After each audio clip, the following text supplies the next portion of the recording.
suggested BetterHelp for online therapy. Go to betterhelp.com/takecare and get 10% off your first month.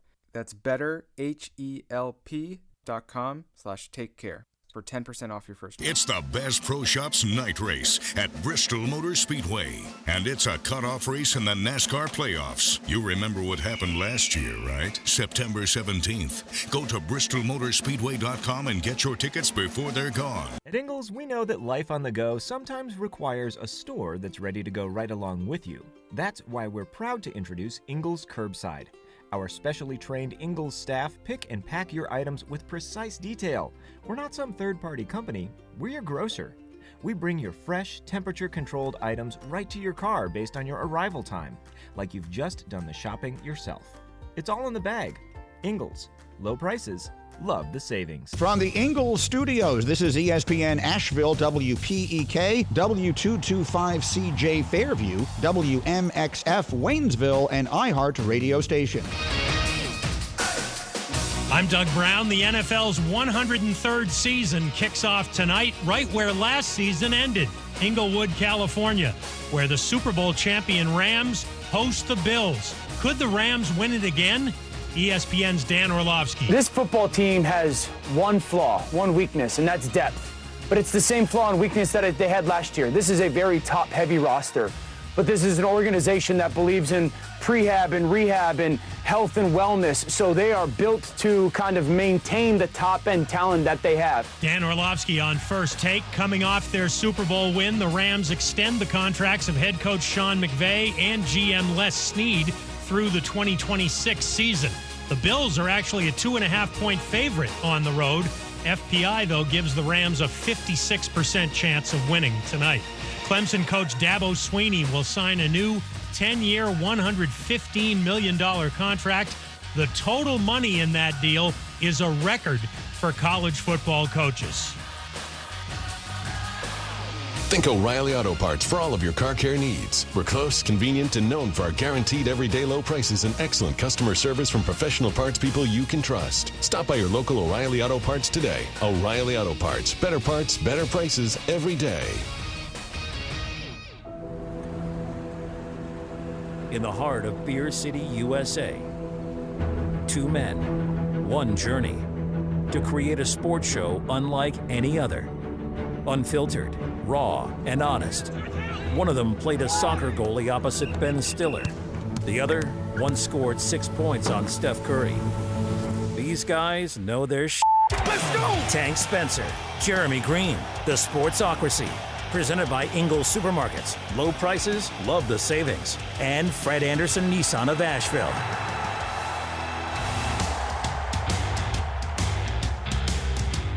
And welcome into the Sportsocracy here on ESPN Asheville 92.9 FM, 880 AM, 1400, and the Sportsocracy heard everywhere on the iHeart Radio app. Coming to you and live, seen everywhere in the Ingles studio on YouTube. All you got to do is go to thesportsocracy.com, click on that live video link. Don't forget to subscribe to the channel so you can join us in the chat. Follow the link in the description of the video so you can, this is the last chance. Today's the last day to get in on the... Tomorrow is the last day. Oh, I thought it was the today. 9th for the 11th time. Well, the season starts today. Why you got to make it confusing? Tomorrow. All right, tomorrow is the last day. Excuse me. So today, you should really do it today so you don't forget tomorrow, because tomorrow's your last. That's what I said. You just misheard me. Tomorrow, I don't think I did. Tomorrow's the last day to get in on the battle for the belt, so you want to follow the link in the description of the video. Make sure that you get in on that. That is our year-long DFS fantasy competition. Winner of it all will take home the Custom Sportsocracy Championship Beer City's Best Fantasy Football Player belt, and, of course, the prize pack that's worth over $1,000 for being Beer City's first fantasy football champion. What's not to like? The only thing it costs you, $20 donation to Eblin Charities St. Nicholas Project. They are our go-to for charitable donations around this time of year because we want to make sure that all the kids have a very lovely Christmas. Eblin helped over 1,350 kids around the Buncombe County area last year have a better Christmas. We want to make that even more with your donation. So $20 donation. Click the link in the description to the YouTube video, or you can find the link on all of our social medias. I am Tank Spencer. Jeremy Greene is alongside, and it has finally arrived. Today is the day of the NFL season. We will have the LA Rams and the Buffalo Bills tonight. The last show until February, where we don't have live football to discuss. It's good times. Yes. And here's the thing. You might actually see a player melt on screen tonight. This game kicks off at 5. Yes. West Coast time. Mm-hmm. It's also about 706 degrees in Los Angeles County right now. Yeah, massive heat wave going on in California, and yeah, they've been doing some audibling, trying to figure out how are we going to keep people cool at this game, because we built this big old stadium, and there are no fans anywhere. Well, I mean, that does seem to be a problem of stadiums built in California. Well, we're tough. Learn from the mistake. But, I mean, hot. Is it really worth the expense of fans if we're only going to need them for the first 3 weeks? Yes. There's only one stadium on the planet Earth that should not have air conditioning, and that's Cameron Indoor Stadium. Why? It just works. Oh, it works. Gotcha. I've been there. It is as hot as it's every bit as hot as you think. Right, I would think that would be the one on the list, but you're talking home court advantage, all that. You don't need it. Yes. Okay, yeah. Don't put air conditioning in there. It's fine. I would have gone like Denver. Probably don't need fans. Oh, it gets hot in Denver. It gets hot in Denver, too. There's almost nowhere that it doesn't at some point get hot. I'm just saying, if you're thinking that it's not going to be warm long. But a fantastic place to start the season. I believe 2 of the 4 best teams in the NFL. And to kick off this show, we're putting it on paper. That's right. All right, we've talked predictions. Today is the official start of the season, and this is where you stake your claim. Yep. In the YouTube comments, throw out yours. We will put the best ones on social media. If you're watching us on YouTube, maybe you see things look a little different. We have some new toys. We will be making all of our last-minute predictions for the 2022 NFL season. This is the one that we'll all look back on and go, this is what you said before the season started. This is Jets +7. This is the Bengals will only win 2 games. Yes. All of that. So, we'll get into that. We'll also have Jones Angell, the voice of the North Carolina Tar Heels, joining us at 4 o'clock, as he does every Thursday, to talk North Carolina football, getting ready to take on Georgia State this weekend. And we'll, of course, get all of his thoughts about that 63-61 win up at Boone this past weekend. We'll also get into the rest of the college football, what's going to happen with that, and, of course, Jeremy will have his picks for the night. And I got a couple bangers. There is only one thing that I'm really leaning on tonight, and we'll talk about that in the 3rd hour of this here program. Yep. All right, let's get into it. Staking your claim on the season. Has anything major changed for you prognostication-wise, Jeremy? I mean, a couple things have changed for me. Like? All right, so we're starting with me, my AFC picks. I felt like I was going to be pretty consistent with what I did, except now I have 2 new division winners.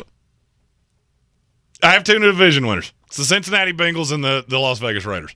Okay. The Raiders. I bought in. You know what? I bought in. Last year, I didn't buy into the team that everybody tried to tell me was better than they are. Mm-hmm. I'm learning my lesson. I am all in on the Raiders. Wow. I can't get there with the Raiders as the winner of the division. I think they're a playoff team, but I don't know about winning the division. Still the defense that scares me. You know what? Patrick Graham. When in doubt, revert back to Patrick Graham. Patrick Graham will figure out a way. I like the innovation of the of what he's bringing there. Already, people in the YouTube comments, have you lost your mind? Look, I have told you as the gambler repeatedly, when everybody in the world goes one way, you should go the other. And everybody's on Kansas City. Everybody's on the Chargers. And somebody weird's going to win a division, and there are 6 divisions in this league that I cannot figure out how anybody but who I think is going to win it wins it. I agree. There are a lot of divisions that you look at and go, yeah, that's a given. But the West is one of those that I'm not. I'll save my pick for when it's my turn. Oh, well, we can do it cooperatively. Okay. All right. We're talking AFC the first half of this hour. We're talking NFC the second half of this hour. Okay, so in the West, I've got the Chargers winning that division. I think the Chargers will win enough games to be able to get it done. I know people say that's just you're buying in too soon. On paper, this is the most talented team in the NFL. It's a very good team. It's a very good team. Brandon Staley's in his second year. I get that it's been a long-running thing that the Chargers always step on their own toes. And that's where I'm at. But even in the heyday, even in the Phillip Rivers, LaDainian Tomlinson years, always great regular seasons. It just came to the playoffs where they tripped up. Here's where I fall in on this. And I've been poring over this all day. I'm stuck on something. Mm-hmm. One of these things doesn't fit. Andy Reid, Josh McDaniels, Brandon Staley. One of those things is not like the other two. And maybe I'm too high on Josh McDaniels.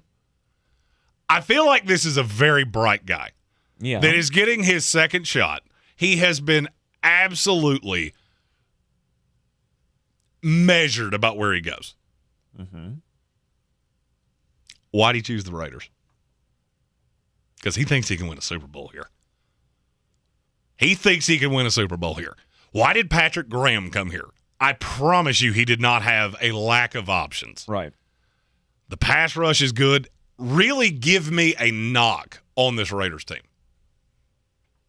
They have a Bill Belichick disciple as their head coach.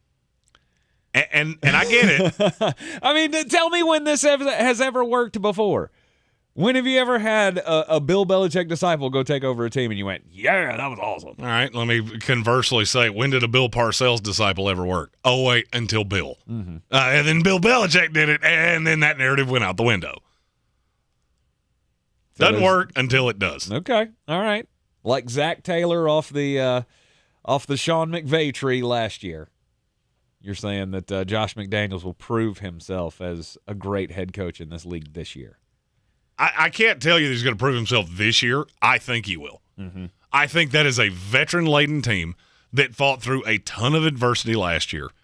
And at the end of the day, the first playoff, the first, I shouldn't say meaningful.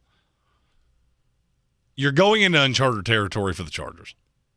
Justin Herbert's still in his third year. Mm-hmm. And I understand Joe Burrow did it, but Joe Burrow, I got it. I'm not slighting this team at all. When you have 8 division winners, and I feel like the division winners outside of the AFC North are almost universal. Yeah, I would say so. I have not seen anybody stray from the Buffalo Bills in the AFC East.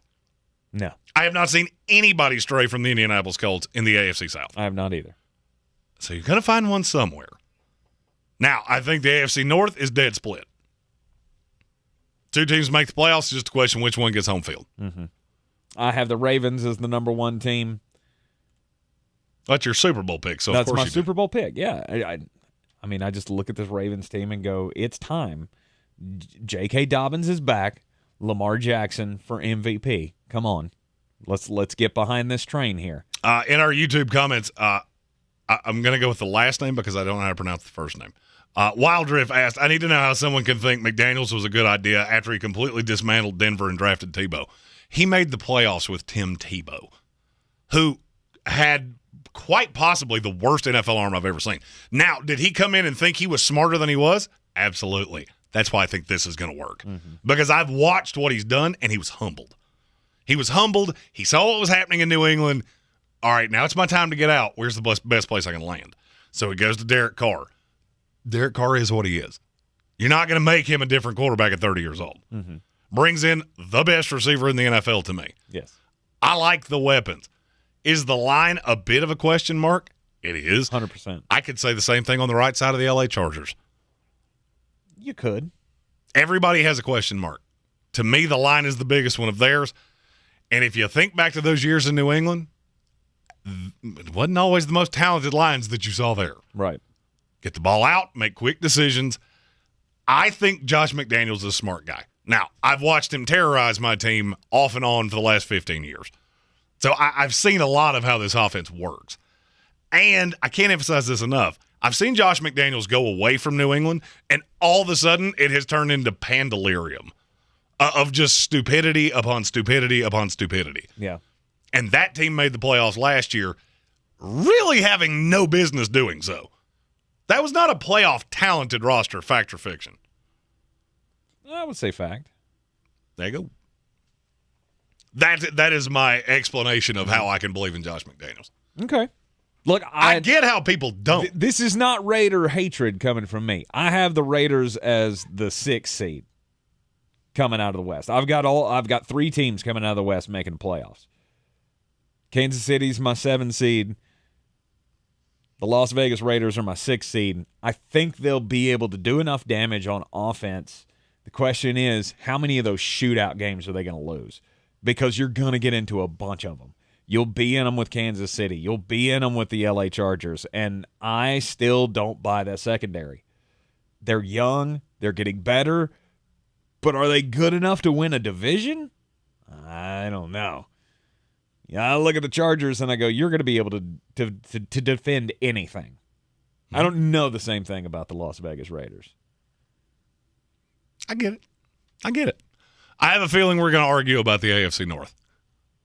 Oh, 100%. I got the Baltimore Ravens, and it's close, but how close is the question?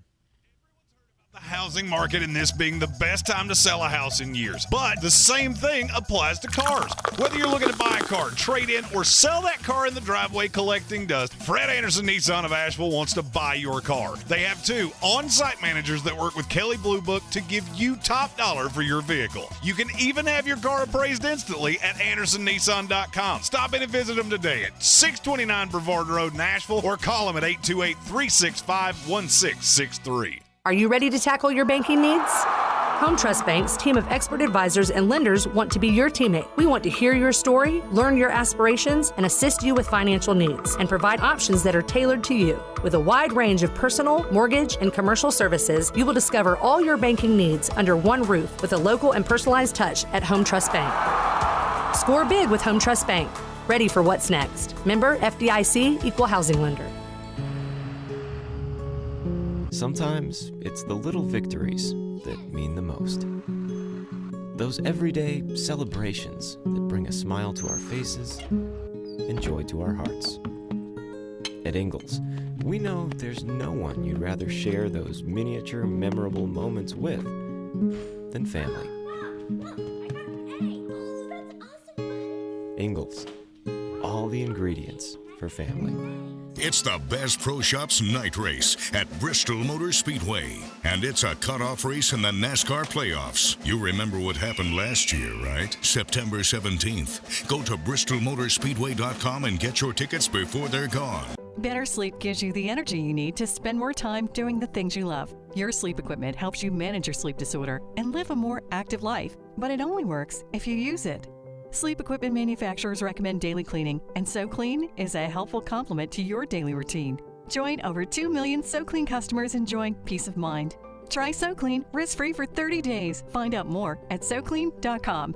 Always follow the manufacturer's instruction. Prepayment required for risk-free trial. For contraindications and details, visit SoClean.com. Zerorez Carpet and Air Duct Cleaning, the most trusted and reviewed cleaning company in town. Take advantage of their fall sale going on now. Get 3 rooms of carpet clean for only $129 when you mention ESPN Asheville. Easily schedule your cleaning online at ZerorezAsheville.com. Finding great candidates to hire can be like, well, trying to find a needle in a haystack. But not with ZipRecruiter. Its powerful technology actively finds and invites qualified candidates to apply to your job. So while other companies might deliver a lot of hay, ZipRecruiter finds you the needle in the haystack. See why 4 out of 5 employers who post a job on ZipRecruiter get a quality candidate within the first day. Try ZipRecruiter for free at ZipRecruiter.com/free. That's ZipRecruiter.com/free. When you have trouble sleeping, it's tough. When kids have trouble sleeping, Mom, I can't sleep. Dad, just one more story? For nights like this, try Vicks Pure Z's Kids. Our great-tasting gummies are specially formulated for kids with a unique blend of botanicals and a low dose of melatonin to support their natural sleep cycle. Best of all, they're drug-free and non-habit-forming. Help your child fall asleep naturally with Pure Z's Kids Gummies. Consult with a doctor before use. For ages 4 and up. The Sportsocracy. What are you people? On dope? Welcome back into the Sportsocracy. I'm Tank Spencer, and I believe that the Baltimore Ravens are going to win the AFC North. Jeremy, you're all in on the Cincinnati Bengals to take it home? I just believe in the offense. Mm-hmm. I look at Baltimore, and yes, it's the best drafting team in the league. This is more of a I believe in Cincinnati than I don't believe in Baltimore. Okay. Also, I'm going to harken back to what I said in the first segment of this never goes chalk. Ever. There is always something that the public is wrong on. Mm-hmm. And to me, I see a ton of Baltimore, and Cincinnati's one of a handful of teams that I could see surprising anybody. Will Baltimore struggle offensively? I guess is the main question that we have, because find me the weakness on the defense. I mean, I've been looking at it. I'm trying to figure out who's going to score on them. What teams are going to come in and put up huge points on them? Maybe Cincinnati. Sure, they did it last year, right? And here's my problem.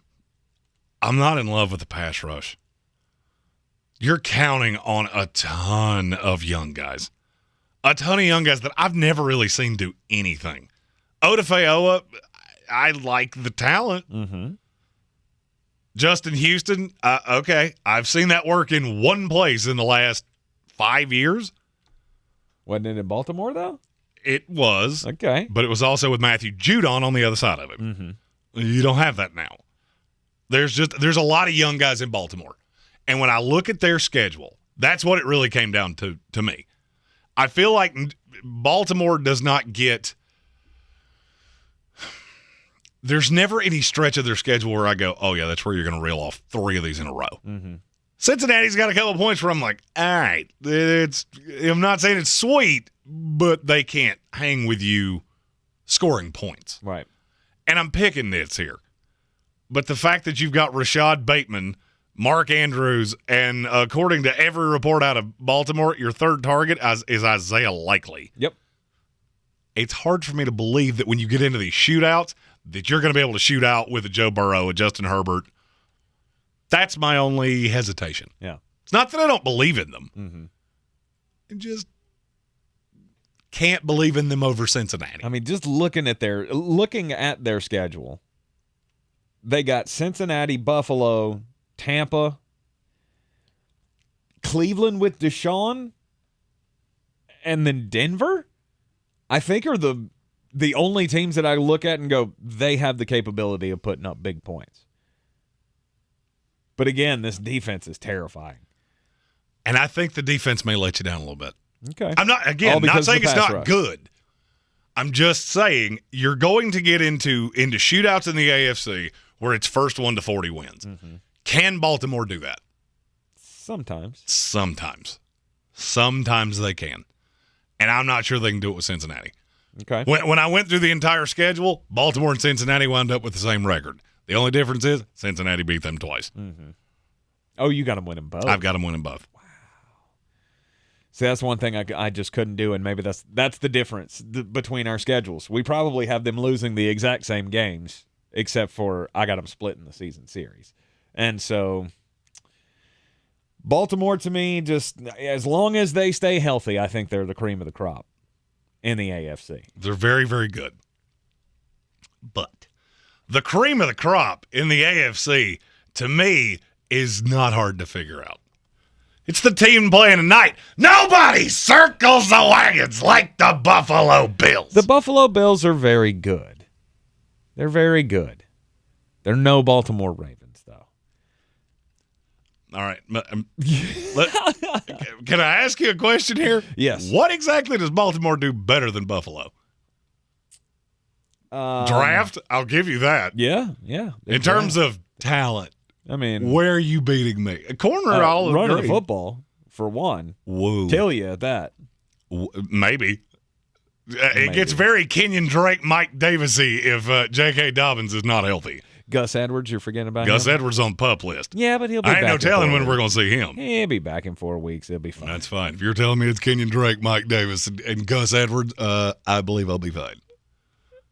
I mean, Buffalo is great, but they you had to bet your house on a team to win a division. Any division in the NFL is at Buffalo Bills. I agree with you completely. Not close. All these other divisions could be competitive.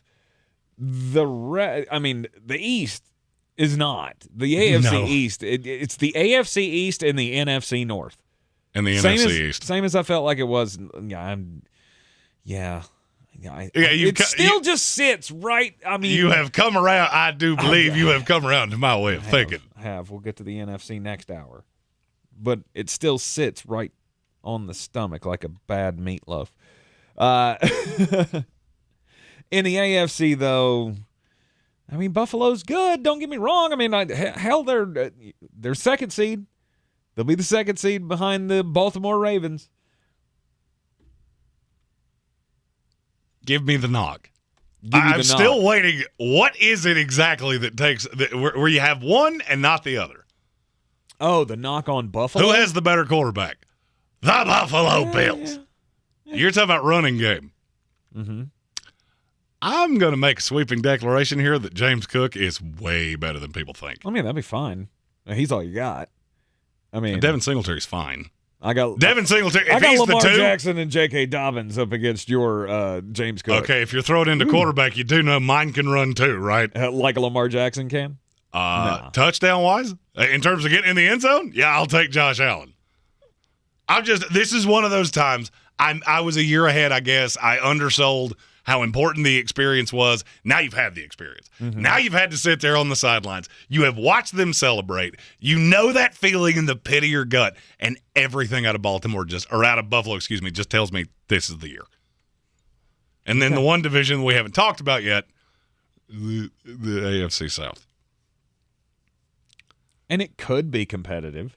How? It probably won't be competitive, but it could be. I look at Tennessee and go, man, you've lost a lot. I believe in Derrick Henry. I believe in that organization. I think that's one of the underrated organizations in the NFL. Mm-hmm.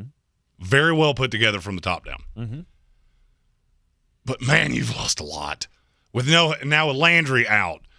And no A.J. Brown, who was really the field stretcher anyway. Mm-hmm. I look at the weapons and, okay, you're going to be able to block. You have two really good blocking receivers.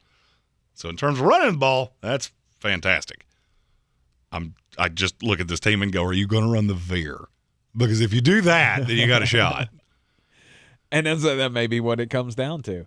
I mean, you're just running between the tackles and playing a lot of play action, hoping that Treylon Burks can be an impact player immediately. You need all of the things to go right for you to be a playoff contender, which they are a playoff contender, but I do not have them making the playoffs. I don't either. It was reasonably close. I just look at the 7 playoff teams.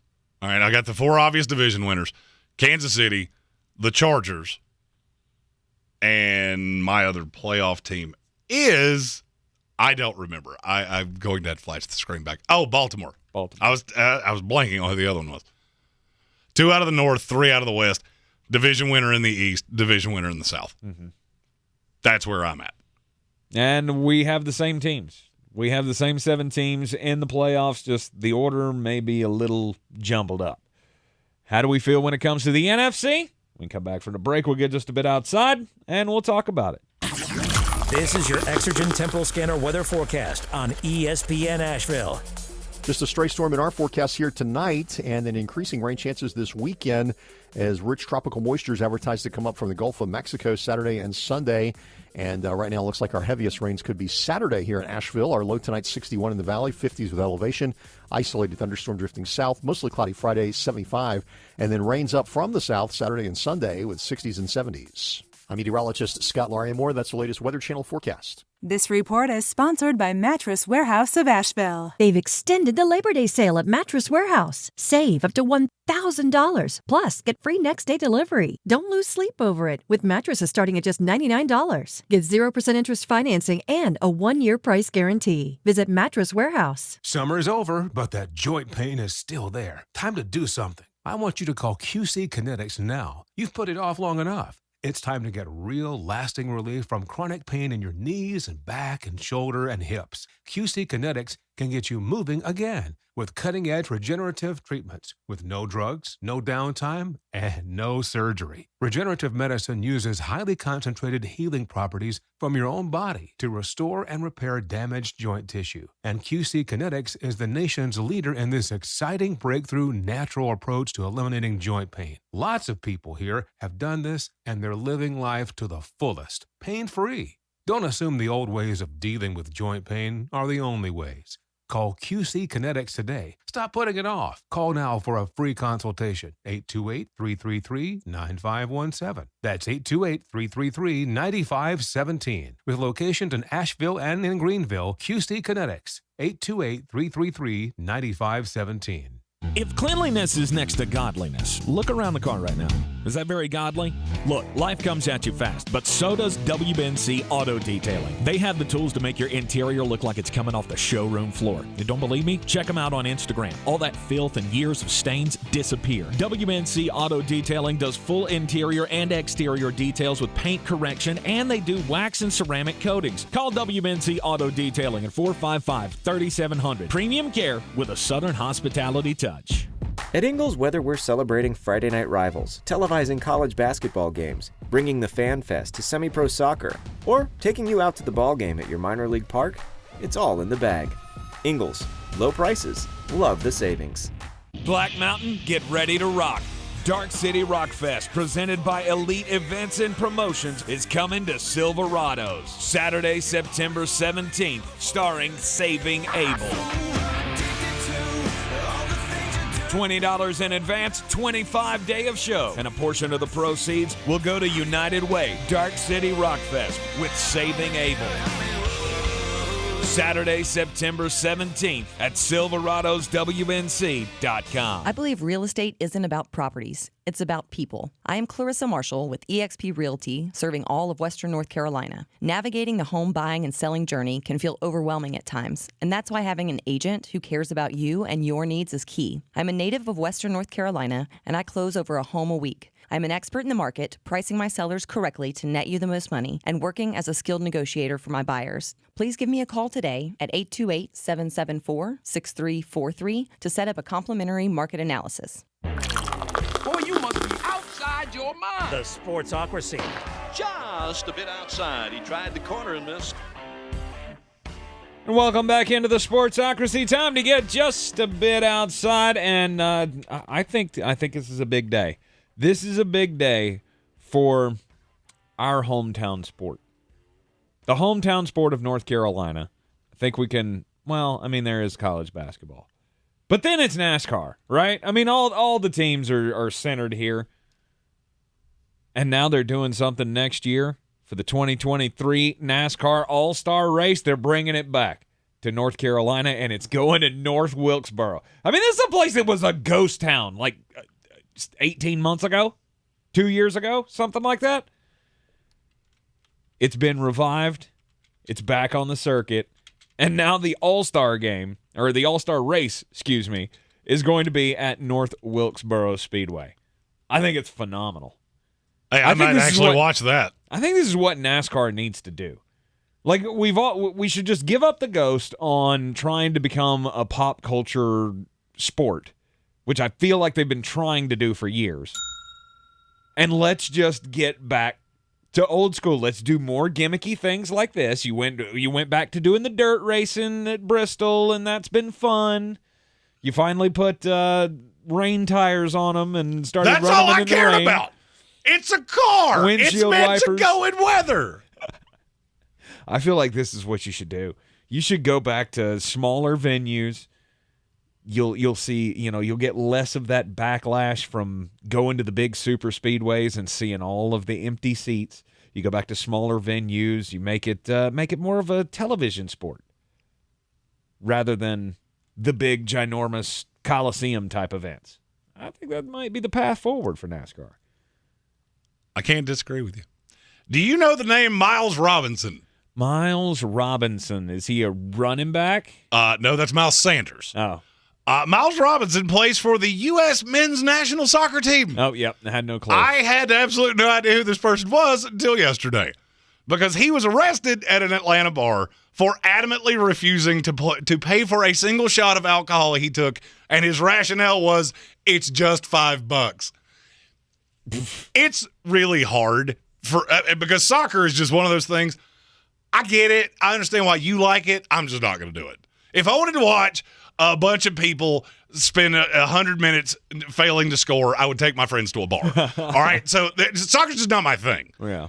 The sheer fact that basically the way this was stated is that there was a shot waitress that was walking around with a platter of shots. Okay. If you've been in a bar, you know exactly what I'm talking about. Usually they're Jell-O shots. He takes one off the tray. Or they come in those little beaker-looking things. He takes one off the tray and then just goes to walk away. Like, yeah, I was entitled to that. Thank you. Thank you for giving me that. When the cops showed up, he physically was told, all you have to do is give them $5 and we will go away. He wouldn't do it. Instead, arrest me. What sense does that make? None. It's not yours, dude. Wow. If you go to a bar, all right, and one of the primary reason. Pay your tab. Be a good person. The primary reason that I told this story, be kind to your wait staff. I have seen just a slew of posts on social media over the last few days of people that just were jerks. Don't be jerks. I was a very bad bartender for a very short period of time. Yeah, I don't feel like that's a good defense for getting people to leave tips. Yeah, I don't have the patience to deal with I was a very people. bad bartender. Nobody tipped me. No, I did reasonably well. I'm just saying I've worked in this industry. It's not a fun industry. Nobody's coming to work going, yeah, I get to deal with drunk people today. All right. So be kind to your wait staff. 100%. Especially if you join us Sunday for our first Sunday Fun Day at the Village Porch in Woodfin. I will be there about 12:30. Okay. We'll be watching every NFL game all day long. And there might be some specific drink specials that'll make for a good day. Excellent. I know that Brian Haynes will be there. Will you be there? I will be there for a little bit. Yes. Yes. I don't know exactly for how long because I do have to kind of try to sneak in a nap because that's where I'm at now. If I want to stay up for the Sunday night football game with my Bucks and the Dallas Cowboys. Oh, you've become full-on old man. Old man has like, to take a recliner nap. Yeah. If I'm gonna have to stay up past 10 o'clock, I need a nap sometime. Do you do that thing where your children go, Daddy, I want to sleep. I want to sleep. Don't change the channel. I was watching that. No, they know better. They know better. Are you an angry morning person? Let's just say Dad can get handsy if he gets scared. Not the word I would have used right there. No, punchy. Punchy is the word. I thought that's what I meant, but okay. That's not how it came out. That did sound good. Are you a morning person? I am. I am a morning person. You strike me as one of those people that just wakes up. Like, I can get up. I mean, it depends on the day, obviously, but most days I can get up and be like, yeah, let's start the day. Oh, so you're one of those people. The first thing in the morning, I would just right cross you in the punch me right in the face. It takes me 45 minutes, at least 2 cups of coffee, and a heater or two before you should even acknowledge my existence. Yeah. I've seen it, folks. I've been there. I wouldn't. There are days that I swear Amy rolls out of bed and she just goes, don't talk to him. Don't talk to him. Don't talk to him. Do not engage. Do not engage. It's that moment. I can remember when we were back in the bunker. We were back at Jeremy's house, and I would have to show up and just wonder, what am I walking? Like, is he going to be awake, or am I going to have to, like, do that thing where the door pushes open and I yell up the stairs and nobody says anything? Like, am I going to have to drag him out of his own bed? But I can't do that because I'm not going to like what I find if I do that. Yeah, that's. I was warned of that the first day. Yeah. Don't ever do that. Don't ever appear at my house unsolicited. You will see the human version of Blue, the mascot of the Indianapolis Colts. We are staking our flags on who's going to win this season in the NFL. We did our AFC predictions in the first half hour of the program. Now it's time to talk about the NFC. Now, who's the number one seed for me? I got the LA Rams. I got the LA Rams as the number one overall seed in the NFC. I think this team is just going to continue to be not unstoppable. They'll trip up here and there, especially in their own division against San Francisco, who is a playoff team. They are my first wild card team. That division was harder for me to pick. I really believe in San Francisco. For some reason, I do too. I don't know why you say for some reason. I don't know, because I've always had this thought of like San Francisco's just, I mean, they're good. They're just not that good. And now they've got the quarterback situation with Trey Lance and Jimmy Garoppolo. I don't think there's any drama there. I think everybody knows what the situation is. Mm-hmm. There's going to be, there will be pressure from the fans if Trey's not playing well. But I think I think the rest of that team is about as talented as there is in the NFC, and they'll be just fine. All they needed was Jimmy Garoppolo to be a guy, which is essentially what he was, and they made it to 2 Super Bowls, or almost got to 2 Super Bowls. Where I fall in with San Francisco is how much worse can Trey Lance actually be than Jimmy? Mm-hmm. And that's not a slight at Jimmy. I'm talking about the offense. This offense is predicated on making things simple. Pre-snap motion, tips off the defense, pick and pop. That's all it is. Mm-hmm. It's brilliant in its simplicity. And I look at Trey Lance with his ability to run, being a big-bodied quarterback. I don't need you to be a 10-year vet. I need you to be a threat because I have a slew of them. Mm-hmm. George Kittle is a threat. Deebo Samuel is a threat. Brandon Ayuk, if you believe everything that's come out of that camp, is also a threat. Yes, he is. And now you've got Danny Gray that can just eviscerate you deep. The line's good. The defense is fantastic. That was really difficult for me. I'm with you on the Rams. Is the line good enough, though, is my question. Because we have to nitpick when we get to the top of a division. And so whose line do you like better? Do you like the LA Rams line better? San Francisco, not close. Really? San Francisco, not even close. Okay. Not even in the ballpark. My biggest drawback on the Rams is the line. Mm-hmm. I was drinking the Kool-Aid on Logan Bruss. All right, you had him as a first-round pick. You got your guy. Great. Well, he's gone now. And if you look at their 2 deep, you have about 8 linemen on this roster, and I don't know how I feel about a solid 5 of them. Right. Rob Havenstein, get it. Yeah. Joe Noteboom, I give you the benefit of the doubt. I haven't seen him a lot, but he was good when I have seen him. Other than that, it's a lot of, it's just whether they make things work. It's just good. See, that's how I feel about San Francisco outside of the tackles. Outside of McGlinchey and Williams, I go, I'm not real sure about that interior. Spencer Burford's a dude. Okay. I'm the draft guy. Take my word for it. Take my word for it. Okay. I was all aboard UTSA against Houston last week. Yes. Which, by the way, bangers. Another episode of Bangers coming out tomorrow. It was very obvious that he was not on that offensive line. It took me about 4 possessions to go, oh my, he was drastically better than I thought. Mm-hmm. I'm fine with San Francisco's line. You also have to add in Kittle because he's the best blocking tight end in the league. Absolutely. I can get down with you on that. I struggled with that one aggressively.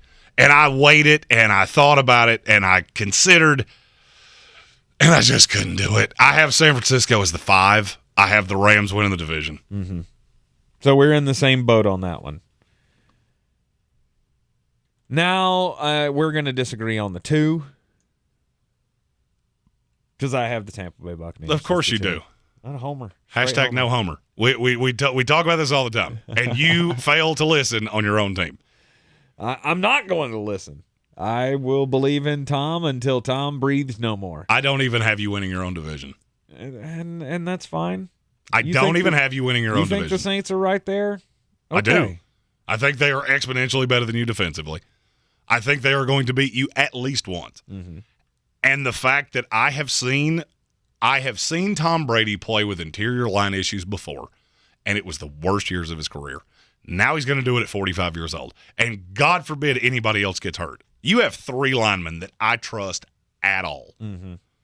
Any one of those goes down, sieve. Yeah. Could be an absolute sieve. Could be. And I don't buy the defense as much as everybody else does. Yeah, the defense is fine. The defensive scheme works to a point. Do they give up chunk plays? Yes, they do. But that's what Todd Bowles does. I mean, I actually think that's his middle name. Right. I think it's Todd Chunk Plays Bowles. That's what they do. They leave the middle of the field wide open way too many times. And a lot of that has to do with the pressure packages that they're sending. They're sending Levante David, or they're sending Devin White, or they're trying to apply pressure with Antoine Winfield and just leaving things open. It'll happen. But you've got the offensive weapons to keep up with everybody. And that's the problem. Now I feel like you have one guy. Jason Pierre-Paul is not the same player that he was 8 years ago. I'm well aware of that. He's better than Joe Tryon Shoyinka, a guy that I saw as an inside linebacker when you drafted him. Mm-hmm. And so you can hype this kid up. He was god-awful in large stretches last year. Now he has to be a guy because there's nobody behind him. Yeah. There's nothing there. Hey, you got Carl Nassib. Woo. 4-3 guy, first of all. Now you're going to stand him up. I've seen this book. I've read this book before. It didn't go well. Right. So I have a lot of questions about Tampa Bay. I still have them making the playoffs. They're my 6. Mm-hmm. But I have New Orleans win this division. Yeah, teams will not be able to run on the Bucs. I think they'll continue to be one of the best run defenses in the league. It's going to have to come down to the corners and the safeties to make an impact. And there are question marks. I get it. Including the mindset of your quarterback. He could be going full tears in his beers. No. He could be sitting at some. When have you ever seen it happen? He could be sitting at some beachside bar right now with a little beverage in his hand, just crying the blues. We don't know. There's a lot of smoke there, and if his head's not right, and you always accuse me of going 3-dimensional chess. Yes. That's how I look at football, and that's the reason that the majority of the time this works for me. And then I have some catastrophic misses because I go 3-dimensional chess. Mm-hmm. If you've ever had problems in your own home, you know what tends to be the first thing to slip? Your work. Yeah. And nobody puts more into their work than Tommy Touchdowns does. Exactly. So if the brain's even 85% of what it usually is, you're not a playoff team. Sure. Because explain to me how you're going to make the playoffs without saying Tom Brady's name. Right. You can't do it. Well, no. There you go. You are in the Sportsocracy here on ESPN Asheville. Who are our other division winners? We'll get to the rest of the NFC up next. Get ready to win your way into our 2022 iHeartRadio Music Festival, September 23rd and 24th at T-Mobile Arena in Las Vegas. Stream it free on the CW app and CWTV.com. Keep listening for the next chance to win your way and $1,000 spending cash. See you there. The iHeartRadio Music Festival is connecting all of us. Brought to you by the CW's new hit series, All American Homecoming. Stream every episode now for free, only on the CW app. Every search you make, every click you take, they'll be watching you. Are you tired of being tracked online? There's a simple solution. DuckDuckGo. It's an all-in-one privacy app with a built-in private search engine, web browser, one-click data clearing, email protection, and more, all for free. Download the app today and get the most comprehensive privacy protection with the push of a button. DuckDuckGo. Privacy simplified. The 2022 NFL season is underway, and there is no better way to stay current with all the news from around the league than with the NFL Now podcast. NFL reporters in the field and right out of the locker rooms, insiders in the know, insightful interviews, and immediate analysis. No waiting required. The time is now. NFL Now. 32 teams, one source. Join me, Andrew Siciliano, for all the football news you need to know. Listen to NFL Now on the iHeartRadio app or wherever you get your podcasts. When I finally drove the old car into the grave, I knew there was only one place I was going to go. Fred Anderson Nissan of Asheville, home of the family plan. And yes, they treat you like family.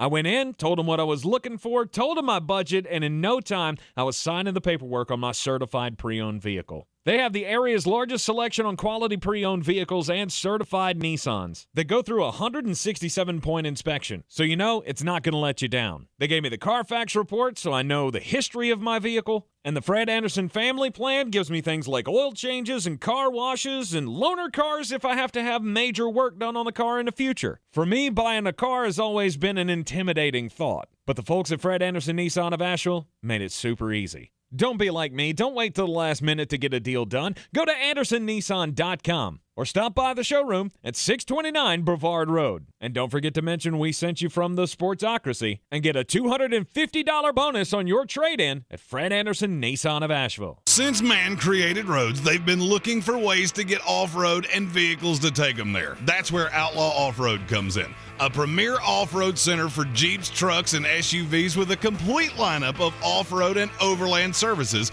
including maintenance and repair to make your vehicle all that it can be. Check out their location right here in Western North Carolina at 85 Avery Creek Road. Call them today at 828-974-8480 or visit them on the web at theoutlawoffroad.com. Attention, it's time for the morning announcements. Make sure your parents are aware of the Ingles Tools for Schools program and ask them to link their Ingles Advantage card to our school. Remember, you have to do it each year. Now please stand and join me in the Pledge of Allegiance. I pledge allegiance to the flag of the United States of America and to the republic for which it stands, one nation, under God, indivisible, with liberty and justice for all.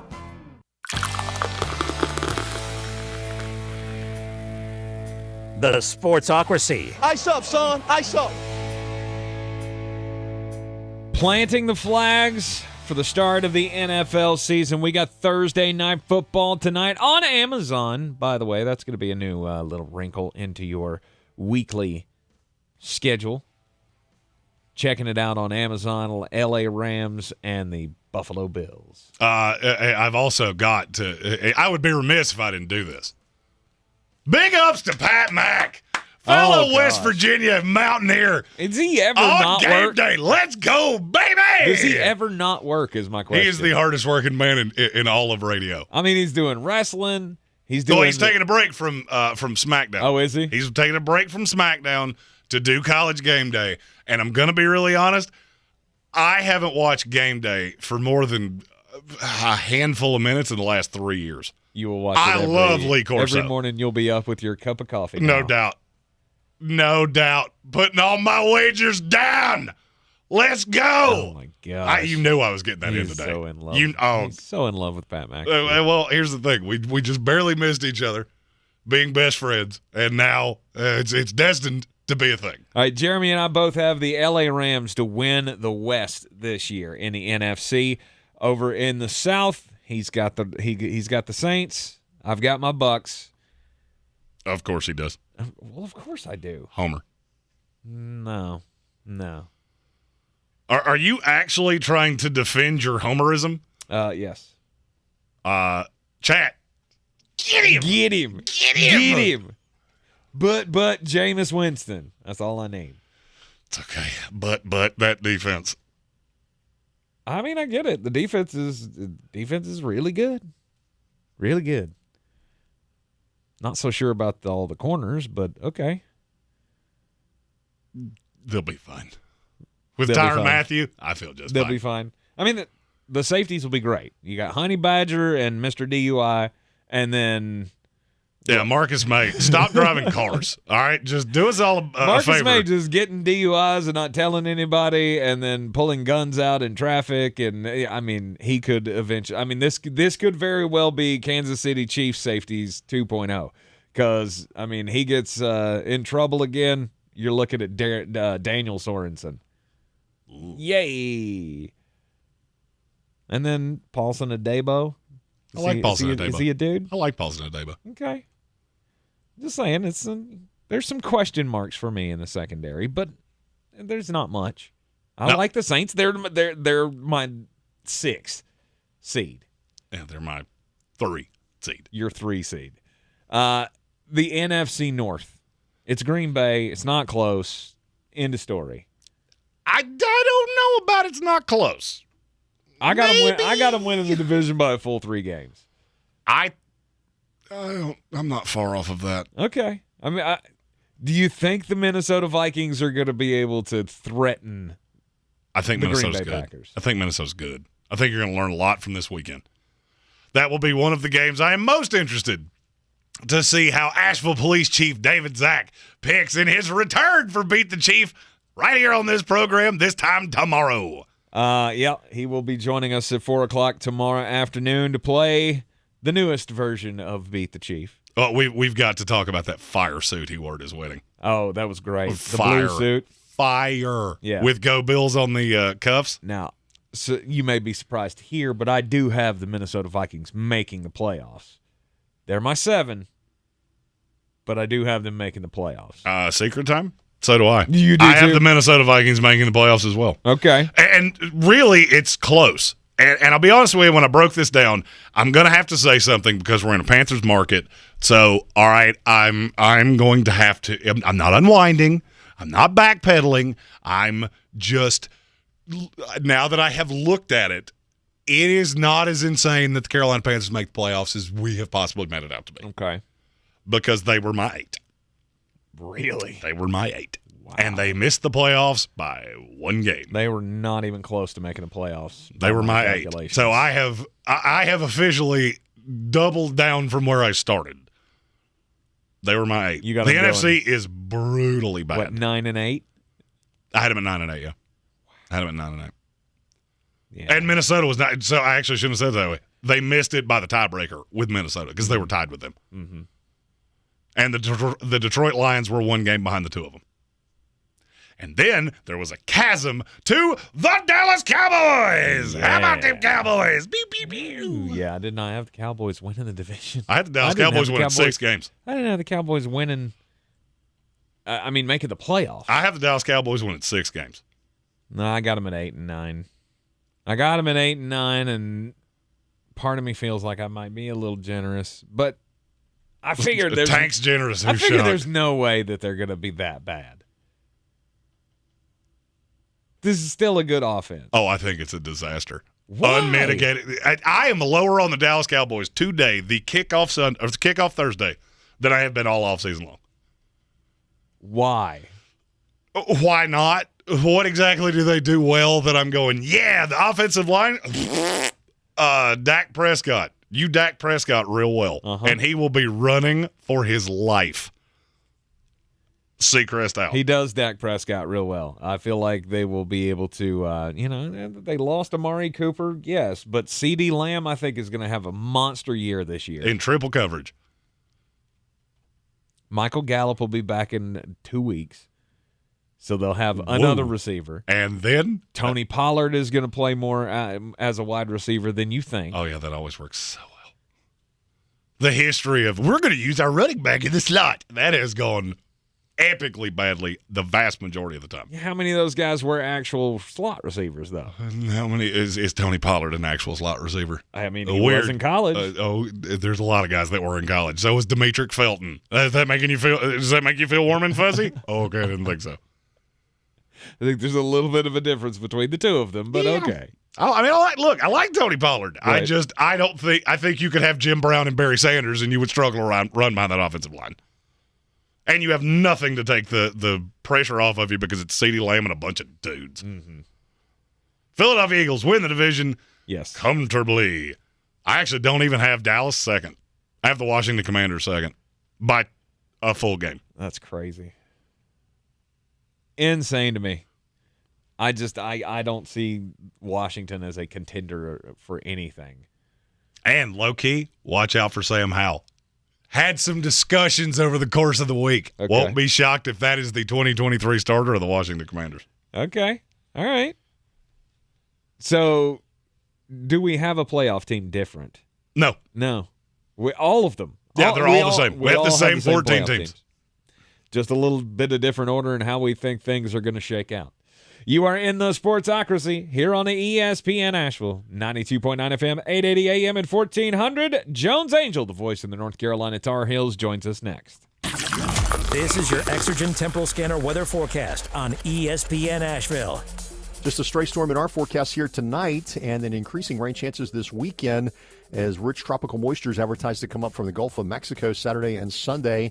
And right now it looks like our heaviest rains could be Saturday here in Asheville. Our low tonight 61 in the valley, 50s with elevation. Isolated thunderstorm drifting south, mostly cloudy Friday, 75. And then rains up from the south Saturday and Sunday with 60s and 70s. I'm meteorologist Scott Larimore. That's the latest Weather Channel forecast. This report is sponsored by Mattress Warehouse of Asheville. They've extended the Labor Day sale at Mattress Warehouse. Save up to $1,000. Plus, get free next-day delivery. Elevate your sleep with a free adjustable base. With mattresses starting at just $99, there's a mattress to fit every budget. Visit Mattress Warehouse.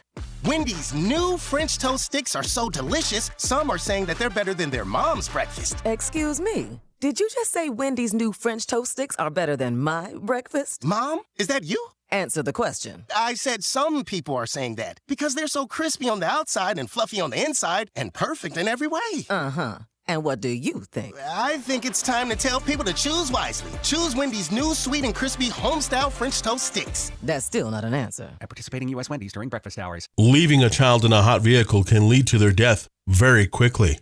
Set cell phone reminders or place something you'll need in the back seat so you don't forget your child is in the car.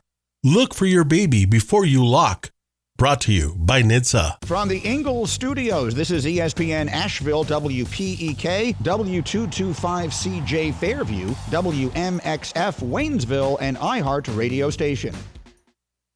This is SportsCenter. I'm Doug Brown. The wait is almost over. The Bills and Rams play the NFL season opener tonight. The Rams won their first Super Bowl less than 7 months ago, and the Bills are a popular pick to win it this year. ESPN's Joe Buck believes Buffalo deserves the attention. I think they are clearly the best team in the AFC East, and then whoever comes out of that AFC West, I think, is going to be a tough team to beat. But yeah, I think they're worthy of the hype, and then as you guys know, you have to go out there and do it. Joe Buck on KJ and Max. Jets offensive lineman Dwayne Brown misses practice for the second straight day. He's having tests on his injured shoulder. The Jets open up Sunday against the Ravens. Today in St. Louis, Adam Wainwright started on the mound for the Cardinals with catcher Yadier Molina behind the plate. The 324th time they've teamed up to start a game, tying a Major League record that was set in 1975 by the Tigers' Mickey Lolich and Bill Freehan. The Nationals lead the Cardinals 5-4 in the seventh. Yadier Molina has 2 home runs in the game. Brought to you by Capital One Auto Navigator, where you can find a car, get pre-qualified instantly, and see your real monthly payment without impacting your credit score. Capital One, what's in your wallet? Terms and conditions apply. Find out more at CapitalOne.com/Auto Navigator. He's a degenerate gambler. You are a smelly pirate hooker. And he's cheaper than oxygen. He's useless. But somehow, they make it work. Jeremy Greene, Tank Spencer. There's no holding back in the Sportsocracy. Presented by Ingles Supermarkets and Fred Anderson Nissan of Asheville.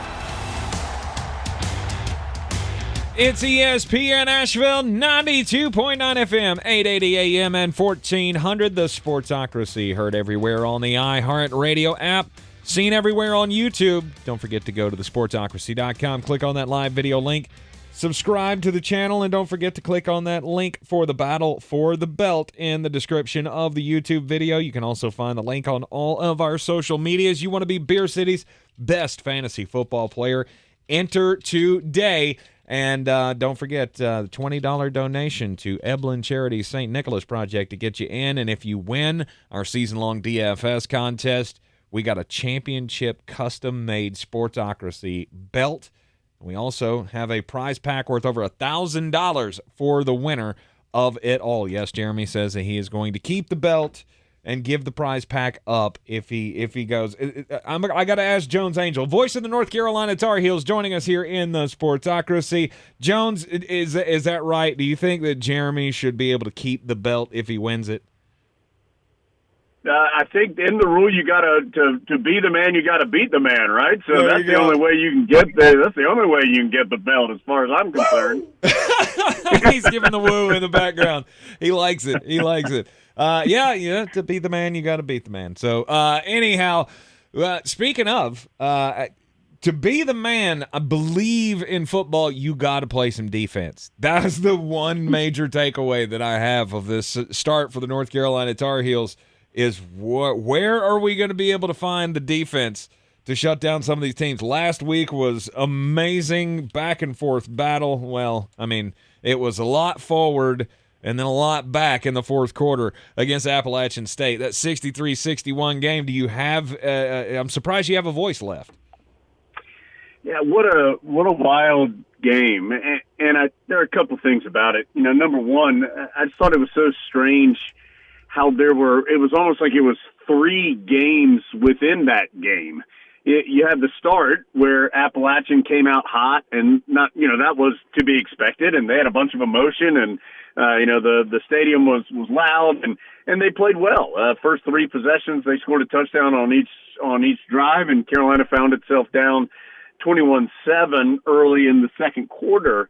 But then, Tank, I thought Carolina played great in all phases in the second and third quarters. They outscored Appalachian 34-0 in that stretch. And, I mean, that's pretty dominant football there over a stretch of 2 quarters. But then all of a sudden, you get to the early fourth quarter and all heck just breaks loose. And, neither team could really stop the other. Carolina was making silly penalties to extend drives. There were just some questionable decisions. It was just a madhouse, and more than 60 combined points, almost 500 yards between the 2 teams, and it was just like everybody forgot what they were doing defensively. I think for Carolina, the real frustrating part is that you did see quality play defensively for that second and third quarter. And the Tar Heels, did a bunch of good things. They got a turnover, forced a couple punts. Had a turnover on downs. Got some decent pressure on the quarterback. Okay, not great, but okay. And stopped the run better. And then all of a sudden, all that went away. And so to see that quick change in such a short amount of time, plus the penalties on top of that, that's all stuff Carolina's been working hard to get rid of. And so I think that's what was so disappointing, is that you saw what it could be, but then they reverted back to a lot of the problems that they had last year. Now, I do think they reverted back kind of to the extreme, right? I mean, you can't anticipate that kind of thing's going to happen consistently. And I do think some of those penalties, while Carolina didn't agree with them ultimately and sent several of them into the conference office, those penalties extended drives and made it probably seem a little worse than it was. But credit to Carolina's offense for being great from the very beginning and scoring enough to win this game. But that's not going to be sustainable. That may happen every now and then, but it won't happen week in and week out. No, I still feel like this offense is going to be one of the most terrifying in the country. I mean, you were playing without Josh Downs, and you can say what you want to about Appalachian State and their lack of defense or whatever. I have heard it all from Tar Heel fans this week of, we'll see what happens when we play real teams. But I think even if you get a tough defense, this team's still going to be able to put up points. It's the question of, can you stop them on the other end? So what has Gene Chizik had to say about the performance against Appalachian, and even going back to Florida A&M after you saw how they got shut down by Jackson State? Yeah, I don't think anybody's been happy with. Again, it's been more that it hasn't been 4 quarters. I think you have seen some good moments, even in that Florida A&M game after the start. Carolina was pretty good defensively after that. I do think there's some explanations to it for some of it. Like, both teams, it was their first game. Both teams had new offensive coordinators. So I think that, especially the beginning of that App State game, along with the emotion, some of that can be relatively explained, in addition to the Tar Heels didn't play well enough. But the end of that App State game, that fourth quarter, there's really no explanation other than it just wasn't good enough for Carolina. And so, to me, it's a couple different things. One, Carolina has to figure out a way to get more pressure on the quarterback. And Gene Chizik has always been has been a 4-rush guy. He doesn't want to bring a whole lot of extra pressure. And you and I talked a couple of weeks ago, I really thought this defensive front for Carolina would be a strength. But right now, they're just not getting enough disruption. It doesn't have to be a sack every time, but just to make the quarterback speed up a little bit, just get him off his delivery point some. And it just doesn't feel like Carolina's done a good enough job in that area to disrupt the opposing quarterback frequently enough. When you mix that in with some breakdowns in the secondary, which just shouldn't happen, you're looking at some experienced guys back there for the most part. That combination is a bad combination. And so to me, it comes down to better communication and fewer breakdowns on the back end and more pressure up front. Those are and those are cornerstones of good defense, right? And so the Tar Heels they've got to get better in those two areas, and they're aware of that. That they've got to get better in those areas to have a chance to improve. The talent level is too high, particularly up front, for Carolina to not have better results, and so I would expect that to improve as this year moves along. So tell us what is the story right now with Josh Downs? Yeah, so Downs continuing to be evaluated day to day. It is not expected to be a long-term problem for Josh Downs, just a little bit of stiffness in a lower body region in the knee area. But he's okay. I think Carolina is being very careful with him. I think that it is a legitimate – it wasn't like they were protecting him last week. He legitimately felt like he could not be effective, and the doctors agreed. And so it's just something where Carolina will continue to monitor his progress. And in fact, the Tar Heels announced that in addition to Downs, Caleb Hood and Spencer Rolland, the offensive lineman, all three of those guys would be evaluated throughout this week and could be as late as game time decisions coming up on Saturday before the matchup with Georgia State. Yeah, I think two other things to that, especially with Downs.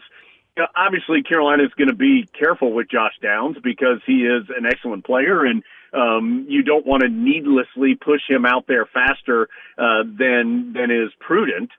And then also, what a great luxury to be able to have Kobe Paysour, who had never started a game for Carolina before last week, and he steps out there and has 8 catches on 8 targets. He had better than 90 yards and a touchdown, and had several key catches that extended drives on third downs. And I think that's one of the exciting parts about this Tar Heel offense is that there are so many options. And that was such a problem last year that if Downs wasn't open or Ty Chandler wasn't getting a lot of rushing yards, then the Tar Heels struggled to find offense other than Sam Howell running for his life. And so this year, you've seen already through 2 games, multiple guys getting involved. Tight ends, receivers, running backs. The ground game's been effective. The short passing game, deeper passing game. You've seen all facets of it be successful for Carolina. It won't be that easy every single week, but it is encouraging to see that all of those options are there for the Tar Heels to explore. Yeah, I would think if there's any question about Josh and his health moving forward or whether playing in this game this week may not be the best thing for him, maybe just let it go. Keep him on the sideline, continue without him. I mean, you're going to Georgia State, a team that you expect to beat. You got the bye week after that. You obviously want to make sure that he's healthy for the stretch run. Yeah, I don't think Carolina is going to do anything too aggressive, but also Josh Downs is a competitor. And in fact, I was talking to Coach Brown last week before the Appalachian game, and he said, Josh is tough as nails. And he said if he doesn't feel like he can go, then he's legitimately, it's something that's bothering him if he feels that way. And so I don't think there's any questioning Josh Downs' toughness or his willingness to be out on the field. But at the same time, you want to make sure that you're not putting him in a situation that can be detrimental if it's needless. And so if Josh Downs is 100% or close to it, then he'll play. And if he isn't, then Carolina will hold on to him and they'll reassess again in a couple of weeks. Well, Georgia State gets back-to-back Carolina games. They played South Carolina last week. Now they get the Tar Heels. And South Carolina struggled with them. Some people had higher hopes than others about South Carolina this year, and we'll take away that, maybe Georgia State is, not one to be trifled with. I know that Mac Brown and company will not be taking them lightly after the defensive performances that they've had in the first couple of weeks. But I guess lay it out for us. What does Georgia State bring to the table? Well, first of all, they're just a really solid program, just physical, tough. I mean, they run the ball. In fact, they ran it for 200 yards against South Carolina, and South Carolina rushed for 76 yards. And so, I mean, they controlled that line of scrimmage. And watching some of that game, Georgia State was not overmatched in that game. Their big breakdown came on special teams. They had 2 punts blocked that were both returned for touchdowns, and that's a 35-14 game where South Carolina scored 2 touchdowns after punt blocks. So that should tell you that it was a closer game. Not that, of course, we understand the value of special teams, but just when it was straight offense versus defense, that game was pretty darn competitive. And Georgia State is an older team, not quite as experienced as Appalachian. They don't have quite as many guys that are using that extra year of eligibility due to the COVID season, but they still have several 5th and 6th year players that are heavily involved that are using that extra year. I think, Tank, also, if your only point of reference, if you're a Tar Heel fan, is Georgia State from last year, when Carolina blew their doors off in Chapel Hill. It was 59-17 was the final score. Now, I don't think that's a great representation. One, they were dealing with some being down a little bit of personnel due to COVID issues at that point in time. But also, from that point forward, Georgia State finished the season, the rest of the year, they were 0-2 at that point. They went 8-3 the rest of the season. They led Auburn at Auburn in the fourth quarter last year, won a bowl game last season. You mentioned the tight game, and we've talked about the tight game with South Carolina. They led that game in the third quarter last week. They beat Tennessee a couple seasons ago. So this is a team that is not going to be in any way overwhelmed by the Tar Heels. They play good defense. They run the football, and they are just a really sound team. And so Carolina is going to need – I think Carolina is the better team. I think the Tar Heels have more talent. I think they are more explosive offensively.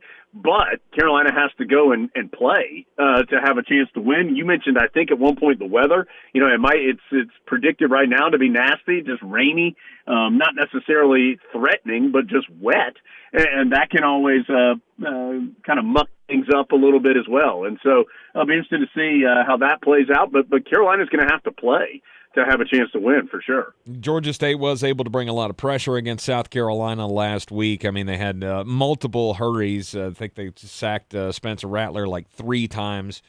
It was they were in the backfield a lot. So this could be another, step up in the challenge for the offensive line. Yeah, and I think Carolina's offensive line has responded pretty well. Appalachian was able to get 3 sacks last week. I think all 3 of them, if I remember correctly, were in the first half, so they had a little bit of juice behind them and got a couple of big plays defensively in that first half. But, for the most part, I think Carolina's offensive line has done a decent job. They need to shore up the right side a little bit. That's still been a little hit and miss compared to the left side, which I think has been more solid to this point. But I also think, one of the things that's made Drake May so impressive thus far, Tank, is that he has done a good job even when pressured. And he's used his legs to extend plays in a positive way. One of the biggest plays of the game last week was when the game was tied at 49 and Appalachian, which at that point, late in the game, had just decided to blitz every play because they didn't think they could stop Carolina without pressuring them into some kind of mistake. And so they brought the house, and Drake May knew he was going to get hit. He took a big hit, but delivered a perfect ball to DJ Jones just a couple yards past the line of scrimmage. And once DJ Jones caught it, App had sold out so hard on the blitz that there was nobody there for 42 yards and a big touchdown late. And so, Drake May has proven, I think, well beyond his years as a redshirt freshman, that he's done a great job handling some pressure, and he may have to this weekend because Georgia State is a very aggressive defense. Well, the Tar Heels have a flawless record right now. The games may not have been flawless per se, and probably by a big stretch in some people's estimation, but 2-0 going into the Georgia State game. It's all coming up right here on ESPN Asheville. Jones will hear you and the crew this weekend down in Atlanta. How did that happen, by the way? How does a team like North Carolina end up going to Georgia State? Yeah, it's the second straight week with one of these really unusual road games for Carolina. This is a 2-for-1 deal that's Carolina signed with Georgia State. So 2 games in Keene, 1 in Atlanta. So there will be one more return game for Georgia State in the future. And I'm not sure when that game is, but it's sometime in the next couple of seasons. I think it's 2 things, Tank. One, this game was scheduled when Larry Fedora was still the head coach. Coach Fedora really valued getting into Georgia in recruiting. And so I do think that was a little bit of a carrot for this series because to get Carolina, of course, Tar Heels go there to see Georgia Tech as well, but wanted to get down there into the state of Georgia. But I think even more of a factor, and it is going to continue to be a factor, is the finances of it. Because instead of paying a huge guarantee to a team to come play you at your place for a one-off game, if you do a 2-for-1, then you're not paying them anything. And right now, when there is a pretty big chasm between the amount of money that is going per season to, for example, SEC or Big Ten teams versus an ACC team due to those television rights, like Alabama, for example, paid Utah State $1.9 million to come play in a game. One game, $1.9 million. Wow. Well, when you're getting that much more money from a TV contract, then you can spend that money, whereas it might not be as smart to spend that money for some other teams. And so I think you've seen a lot of ACC teams. Virginia Tech signed that, in my opinion, crazy 10-year deal with Old Dominion that I believe is 5-5, as far as 5 in Blacksburg, 5 in Norfolk. NC State was just at East Carolina. So you see that a little bit more, I think, in the ACC due to multiple factors, but as with most things, finances is certainly a big part of it. Jones Angell, voice of the North Carolina Tar Heels, always joins us for Tar Heel time here on Thursday afternoons on ESPN Asheville. Kickoff of the game on Saturday at noon. Be here on ESPN Asheville. Jones, always great to catch up with you, and we will, I guess we'll take a week off next week since we got the bye week. Yeah, that's fine. We can talk about it offline, Tank, and figure it out. I do want to say this just real quickly. Our coverage this weekend, we're excited. Brian Simmons, our normal analyst, is back. He wasn't with us last week, but Brian will be with us the rest of the year, and he'll be back. And also, Jeff Saturday is going to be in the booth with us this week and the Notre Dame game. Jeff's been a part of our pregame show for a long time. Of course, a great Tar Heel offensive lineman. Played with the Colts forever. You see him on ESPN all the time. And Jeff's going to be in the booth with us as well. So we'll have a 3-man booth for this game and the Notre Dame game. And really excited with working with those guys. When you're talking, you want experts. We got one on both sides of the ball there on offense and defense. So really looking forward to that aspect of the broadcast coming up on Saturday. No doubt. Love to hear Jeff Saturday's opinions on the makeup of this offensive line and how it can improve throughout the season. All right, Jones, we will touch base with you maybe next week. We'll talk about it later. Yeah, we'll figure it out. Thanks, Nate. Great to talk with you. You're in the Sportsocracy here on ESPN Asheville, 92.9 FM, 880 AM, and 1400. This is your time saver traffic on the new ESPN Asheville. Traffic stop and go 240 westbound between Charlotte Street and exit 3. 26 westbound is crawling approaching Hendersonville Road. 26 on the eastbound side is crawling between Long Shoals Road and Airport Road. 40 westbound delays between the Smoky Park Highway and George's Branch Road. Sweeten Creek Road, north and southbound, approaching Mills Gap Road, delays. Near Fletcher, Hendersonville Road, northbound, approaching Fanning Bridge Road is slow. Near Avery Creek, Boulevard Road, north and southbound, approaching Long Shoals Road, delays. Near Inca Village, Sardis Road, moving from Sand Hill Road to Boulevard Road, delays. South of Canton, US 276 Crusoe Road, near Mundy Field Road, congestion. I'm Lyndon Field with your Time Saver Traffic. This report is sponsored by FEMA and the National Flood Insurance Program. It's hurricane season. flood insurance can help you avoid paying out of pocket for costly damage. It's time to trust your instincts, get flood insurance, and protect the life you've built. Visit floodsmart.gov. Sponsored by FEMA. Better sleep gives you the energy you need to spend more time doing the things you love. Your sleep equipment helps you manage your sleep disorder and live a more active life, but it only works if you use it. Sleep equipment manufacturers recommend daily cleaning, and SoClean is a helpful complement to your daily routine. Join over 2 million SoClean customers enjoying peace of mind. Try SoClean risk-free for 30 days. Find out more at SoClean.com. Always follow the manufacturer's instruction. Prepayment required for risk-free trial. For contraindications and details, visit SoClean.com. Wendy's new French toast sticks are so delicious, some are saying that they're better than their mom's breakfast. Excuse me. Did you just say Wendy's new French toast sticks are better than my breakfast? Mom, is that you? Answer the question. I said some people are saying that because they're so crispy on the outside and fluffy on the inside and perfect in every way. Uh-huh. And what do you think? I think it's time to tell people to choose wisely. Choose Wendy's new sweet and crispy home-style French toast sticks. That's still not an answer. At participating U.S. Wendy's during breakfast hours. To some, a baby's babbling doesn't mean much, but it does. Especially if there's no babbling at all. Little to no babbling by 12 months or later is just one of the possible signs of autism in children. Learn more at autismspeaks.org. Brought to you by Autism Speaks and the Ad Council. O'Reilly Auto Parts is here to keep your car on the road with our free loaner tool program. Your local store has more than 80 specialty tools available to rent for your next repair. Refundable deposit required. Ask our professional parts people about the loaner tool program today at your local O'Reilly Auto Parts store or visit O'ReillyAuto.com. O'Reilly Auto Parts. I believe real estate isn't about properties. It's about people. I am Clarissa Marshall with eXp Realty, serving all of Western North Carolina. Navigating the home buying and selling journey can feel overwhelming at times, and that's why having an agent who cares about you and your needs is key. I'm a native of Western North Carolina, and I close over a home a week. I'm an expert in the market, pricing my sellers correctly to net you the most money, and working as a skilled negotiator for my buyers. Please give me a call today at 828-774-6343 to set up a complimentary market analysis. Attention, it's time for the morning announcements. Make sure your parents are aware of the Ingles Tools for Schools program and ask them to link their Ingles Advantage card to our school. Remember, you have to do it each year. Now please stand and join me in the Pledge of Allegiance. I pledge allegiance to the flag of the United States of America and to the republic for which it stands, one nation, under God, indivisible, with liberty and justice for all.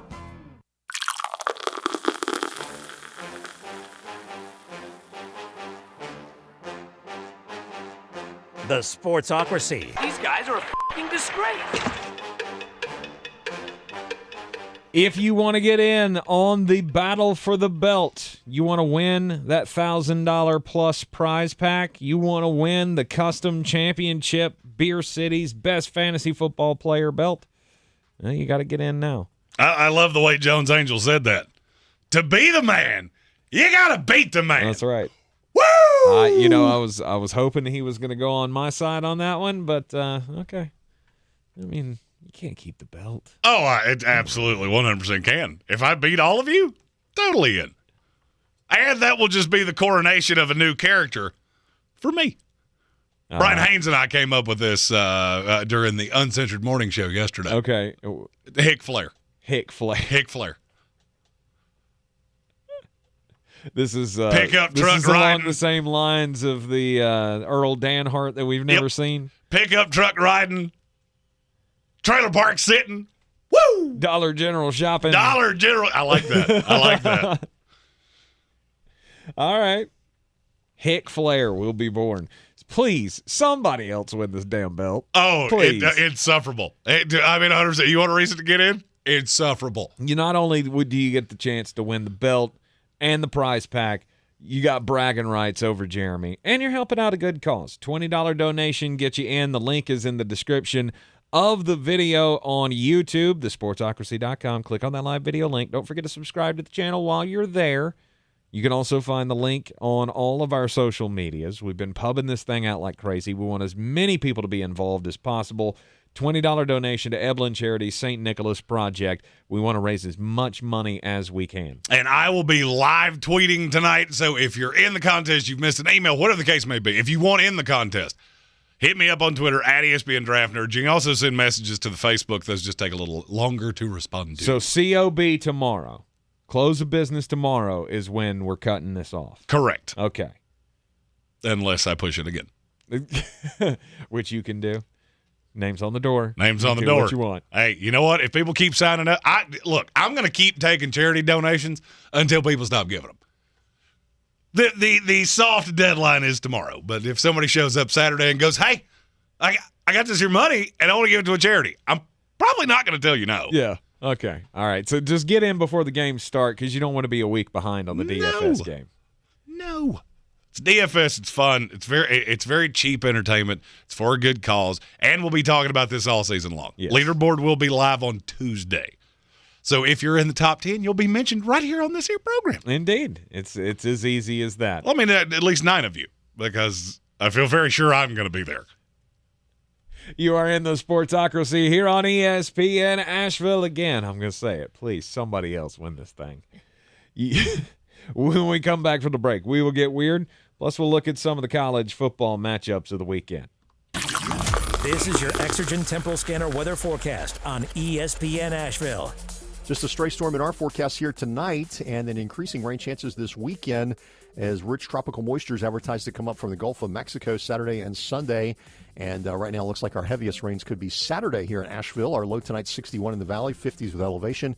Isolated thunderstorm drifting south, mostly cloudy Friday, 75. And then rains up from the south Saturday and Sunday with 60s and 70s. I'm meteorologist Scott Larimore. That's the latest Weather Channel forecast. This is your time saver traffic on the new ESPN Asheville. Traffic is slow 240 westbound between Charlotte Street and Exit 3. 26 westbound is slow west of Hendersonville Road to Long Shoals Road. 26 on the eastbound side delays between Long Shoals Road and Airport Road. Future 26 eastbound delays between Riverside Drive and 240. 40 westbound slow between the Smoky Park Highway and George's Branch Road. Near Fletcher, Hendersonville Road northbound is stop and go approaching Fanning Bridge Road. Sweeten Creek Road north and southbound approaching Mills Gap Road is slow. Near Avery Creek, Bavard Road northbound approaching Long Shoals Road delays. I'm Lyndon Field with your time saver traffic.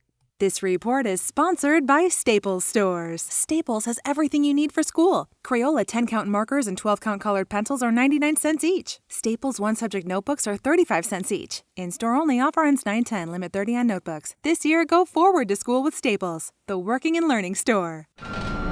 You're the one who protects the flock, and that requires an eye for detail. Because when safety and well-being are on the line, it's the details that can save lives. Even when no one else is watching, you see everything.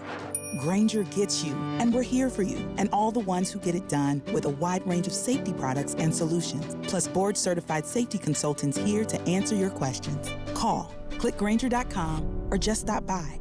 Grainger, for the ones who get it done. I got Park Hill and West Valley covered on Tuesday. At Marita's Pool Service, the current staffing plan doesn't hold water. 3 more neighborhood pools on the same day. She needs more pool technicians to dive into work head first. That's awesome, but now we're shorthanded. Indeed can help her hire great people fast. I need Indeed. Indeed you do. We instantly connect you with quality candidates whose resumes on Indeed match your job description. Visit Indeed.com/credit and get $75 towards your first sponsored job. Terms and conditions apply. Are you ready to tackle your banking needs? Home Trust Bank's team of expert advisors and lenders want to be your teammate. We want to hear your story, learn your aspirations, and assist you with financial needs, and provide options that are tailored to you. With a wide range of personal, mortgage, and commercial services, you will discover all your banking needs under one roof with a local and personalized touch at Home Trust Bank. Score big with Home Trust Bank. Ready for what's next. Member FDIC, Equal Housing Lender. Since man created roads, they've been looking for ways to get off-road and vehicles to take them there. That's where Outlaw Off-Road comes in.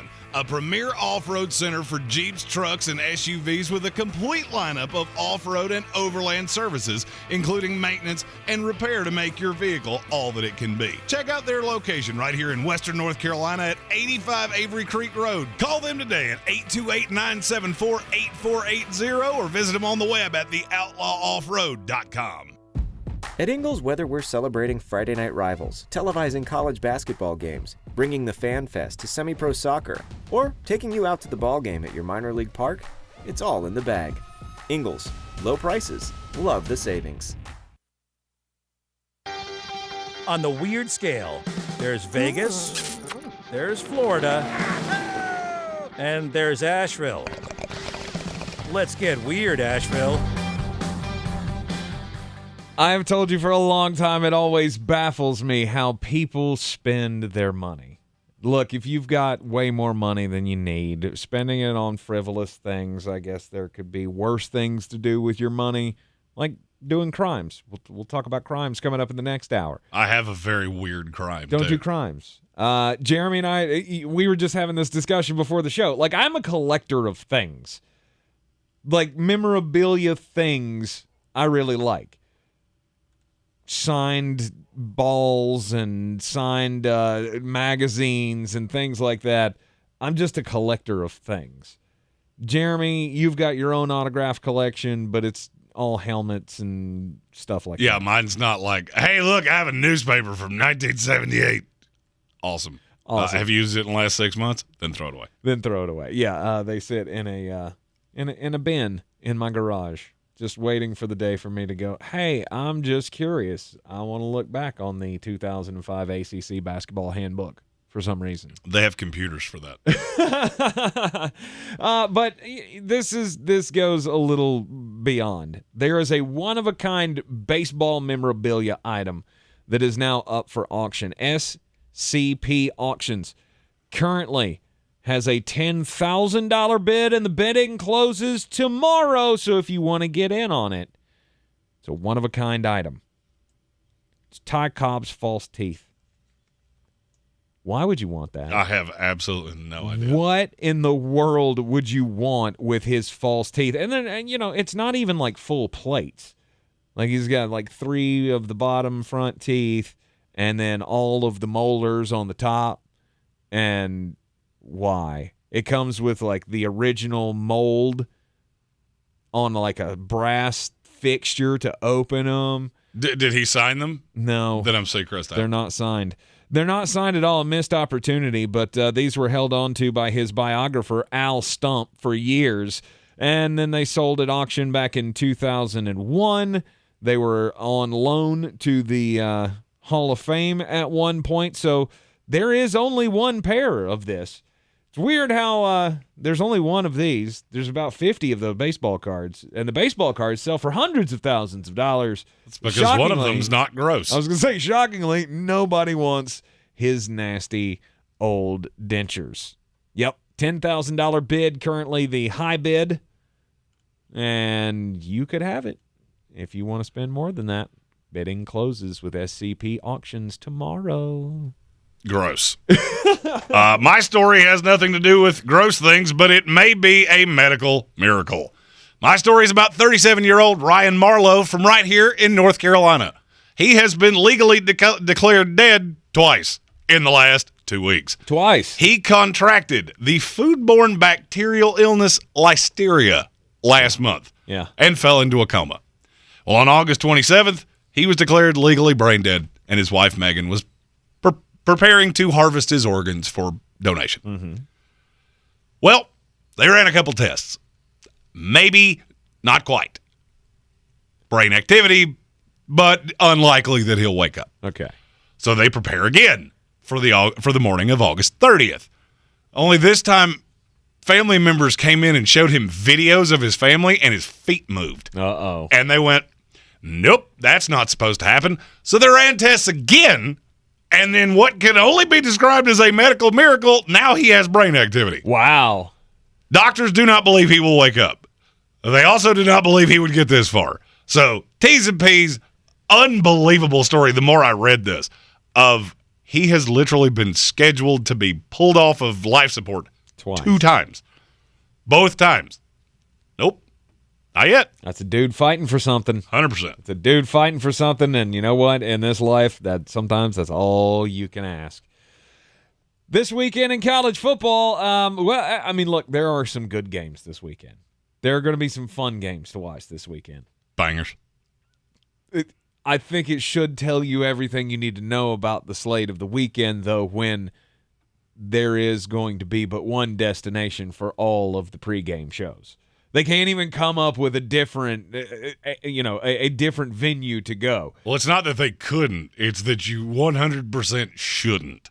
Well, I give you several destinations if you're just looking for somewhere else to go. Like College Station. College Station is looking like a formidable place. Appalachian State and Texas A&M. Pittsburgh, Tennessee wouldn't be a bad one. Baylor, BYU. That could be another good one. If you're new to the program, every time Jeremy rings a bell, a banger is born. Those are the best options other than the game of the week. But everybody is going to have their eyes on Austin, Texas, where the number 1 Alabama Crimson Tide will go down to take on the Texas Longhorns. Do you think that this game is close? Depends on your definition of close. Within 3 scores.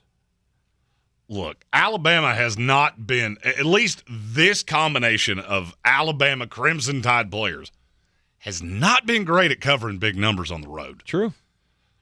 Do I think Texas has a snowball's chance in Atlanta winning this game? No, I do not. Do I think they have a chance to make it really interesting? That I do. Okay. I've said for 3 days now, the line does not make any sense to me. If you're telling me that you think Oregon is better than Texas, first of all, idiot. Second of all, did you not see what happened to Oregon? I can't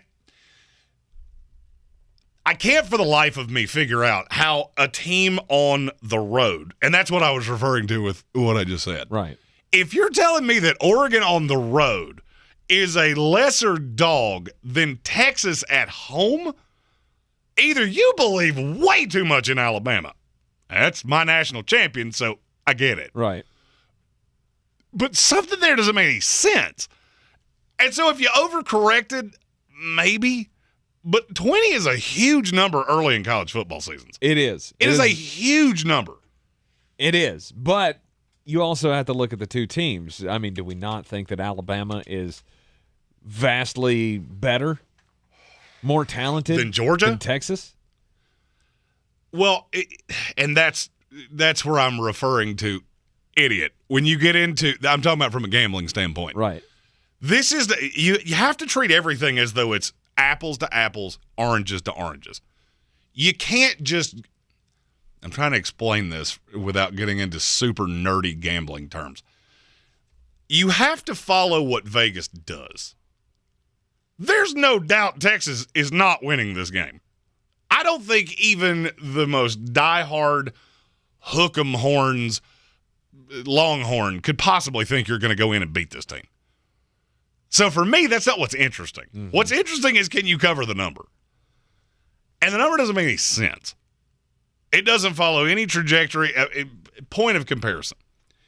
If you want to know what a 20-point line legitimately looks like, Ohio, who may be the worst team in all of Group of 5 football, is a 25.5-point dog at Penn State.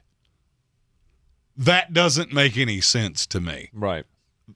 That number doesn't play. The line shouldn't be that close, is what you're saying. I would say that line is probably a little low, but I'm looking at giving 20, just that's too much. I think this game stays within the number. Maybe a backdoor Alabama cover at the end, where Texas has been on the right side of this the entire game. They're going to be able to score points. I mean, at the end of the day, Texas is going to score. Mm-hmm. Quinn Ewers is a good quarterback and has a lot to prove and does not have a lot of games to prove it. So I think it's a better game than a lot of other people do. I don't know that it'll be – no, I do. I think it'll be a massive blowout.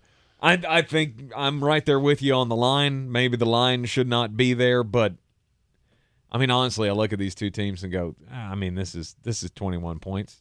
It's a 21-point Alabama win. See, and that's I guess that's where I'm the gambler and you're not. You're right. 21 points is reserved for, I don't know. Let's go UConn going to anybody. that's a 21-point line. I wouldn't give there's not a team in America that I would give 21 points with Texas. Mm-hmm. They're too talented. They've recruited well. They're coached well. And this just screams to me you're trying to get people to bite on the Alabama side. Mm-hmm. And I think it's a bit of a trap. But it's also Nick Saban going up against one of his employees, and we know how that tends to go. Until it doesn't. Of course. One of them Kirby just Smart, beat him last year. Kirby Smart. Actually, 2 of them beat him last year. Yep. Jimbo Fisher beat him as well. So, and I hate stats like that.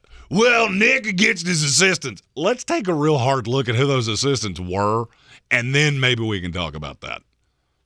Yeah, it was Kirby for a few years. Mm-hmm. It was Jimbo Fisher one time at Florida State with no quarterback because the quarterback got hurt in the third quarter of a game that they had hung in pretty close. Right.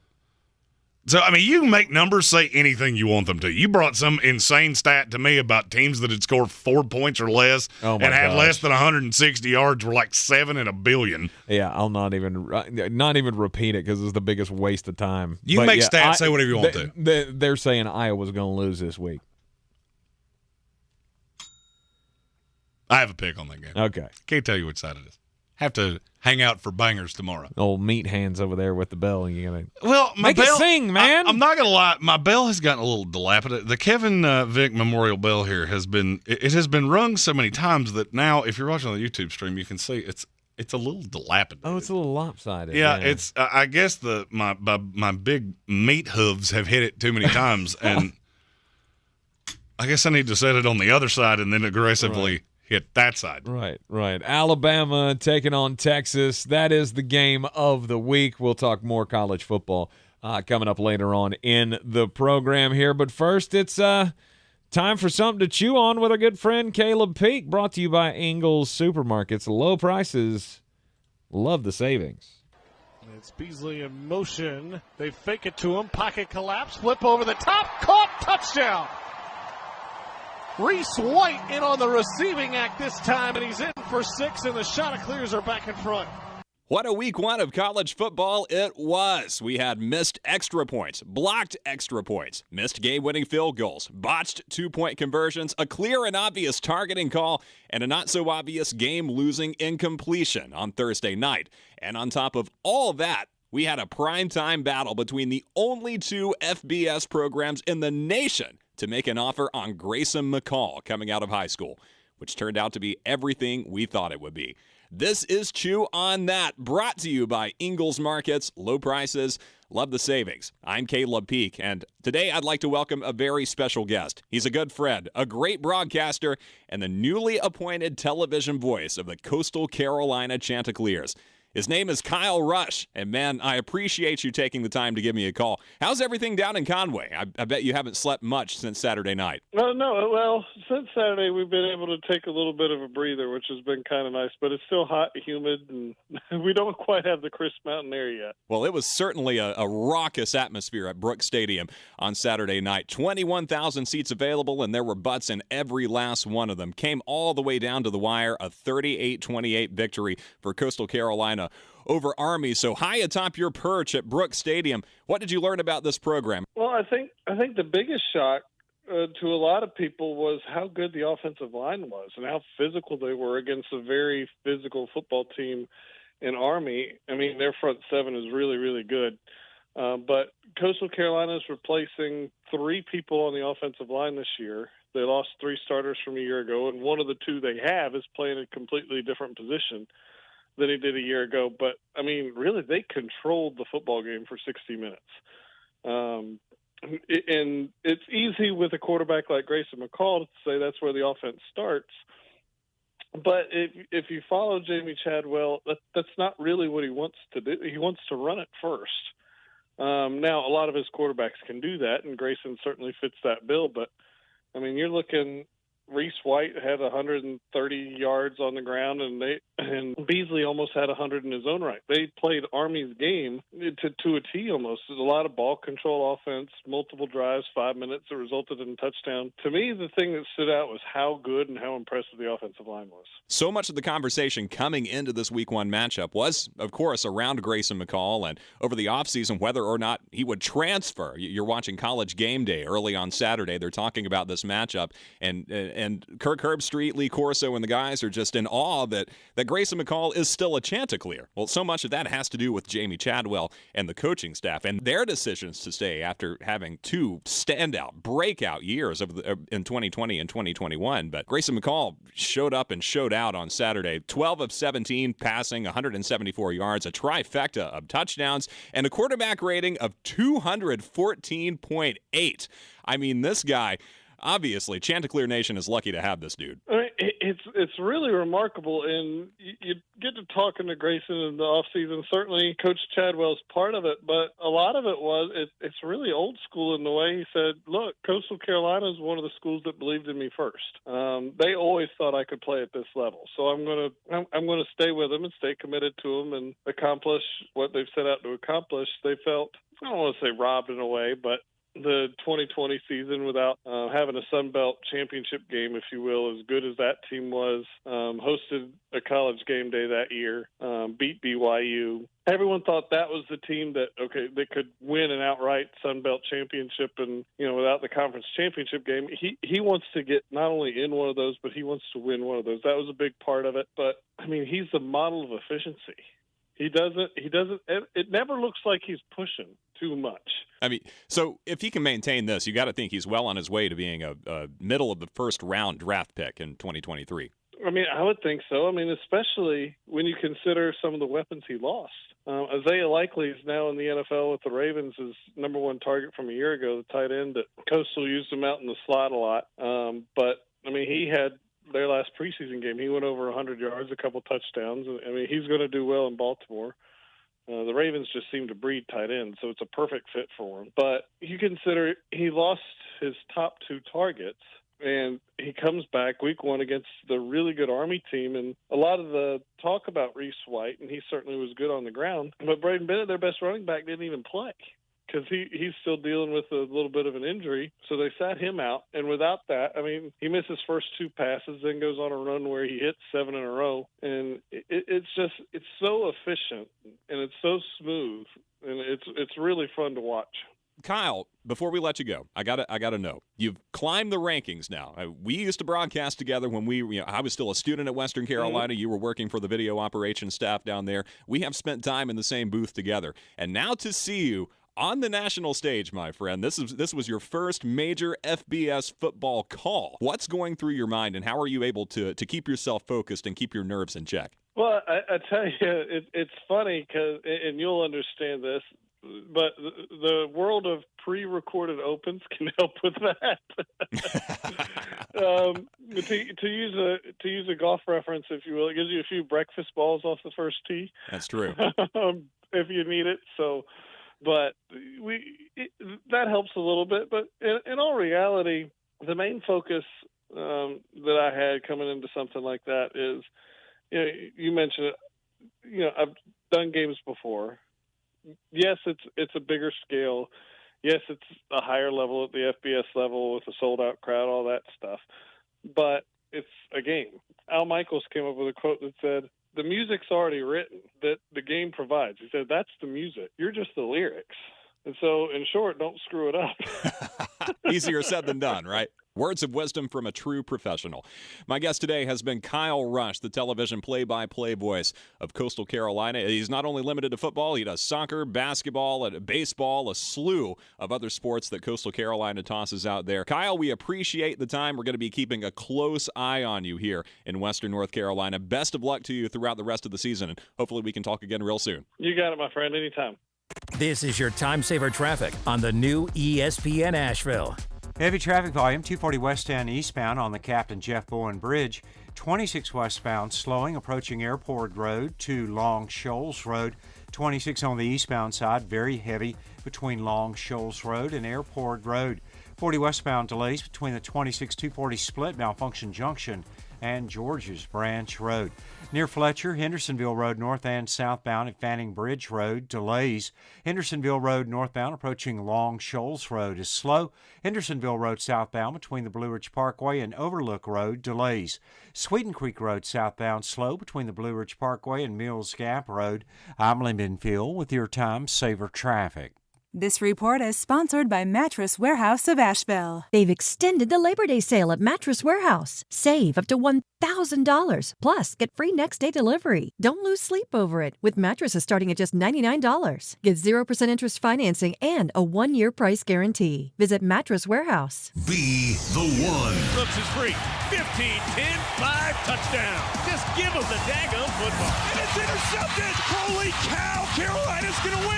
Light that bell tower blue. Tune in this Saturday when the Heels head down to Atlanta to face Georgia State. Pre-game coverage starts at 11 a.m. Kickoff at noon.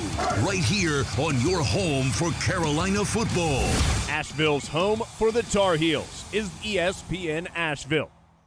Summer's over, but that joint pain is still there. Time to do something. I want you to call QC Kinetix now. You've put it off long enough. It's time to get real, lasting relief from chronic pain in your knees and back and shoulder and hips. QC Kinetix can get you moving again with cutting-edge regenerative treatments with no drugs, no downtime, and no surgery. Regenerative medicine uses highly concentrated healing properties from your own body to restore and repair damaged joint tissue. And QC Kinetix is the nation's leader in this exciting breakthrough natural approach to eliminating joint pain. Lots of people here have done this, and they're living life to the fullest, pain-free. Don't assume the old ways of dealing with joint pain are the only ways. Call QC Kinetix today. Stop putting it off. Call now for a free consultation. 828-333-9517. That's 828-333-9517. With locations in Asheville and in Greenville, QC Kinetix. 828-333-9517. Imagine you just visited TotalWine.com and found your favorite Cabernet at the lowest price. And with their incredible selection and expert guides, you even found yourself a new favorite. Always love what you find at Total Wine & More. Drink responsibly. Be 21. Black Mountain, get ready to rock.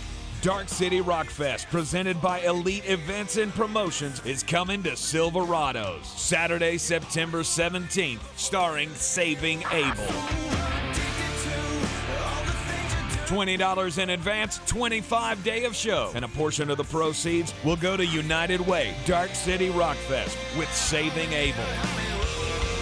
Saturday, September 17th at SilveradosWNC.com. Everyone's heard about the housing market and this being the best time to sell a house in years. But the same thing applies to cars. Whether you're looking to buy a car, trade in, or sell that car in the driveway collecting dust, Fred Anderson Nissan of Asheville wants to buy your car. They have 2 on-site managers that work with Kelly Blue Book to give you top dollar for your vehicle. You can even have your car appraised instantly at AndersonNissan.com. Stop in and visit them today at 629 Brevard Road in Asheville or call them at 828-365-1663.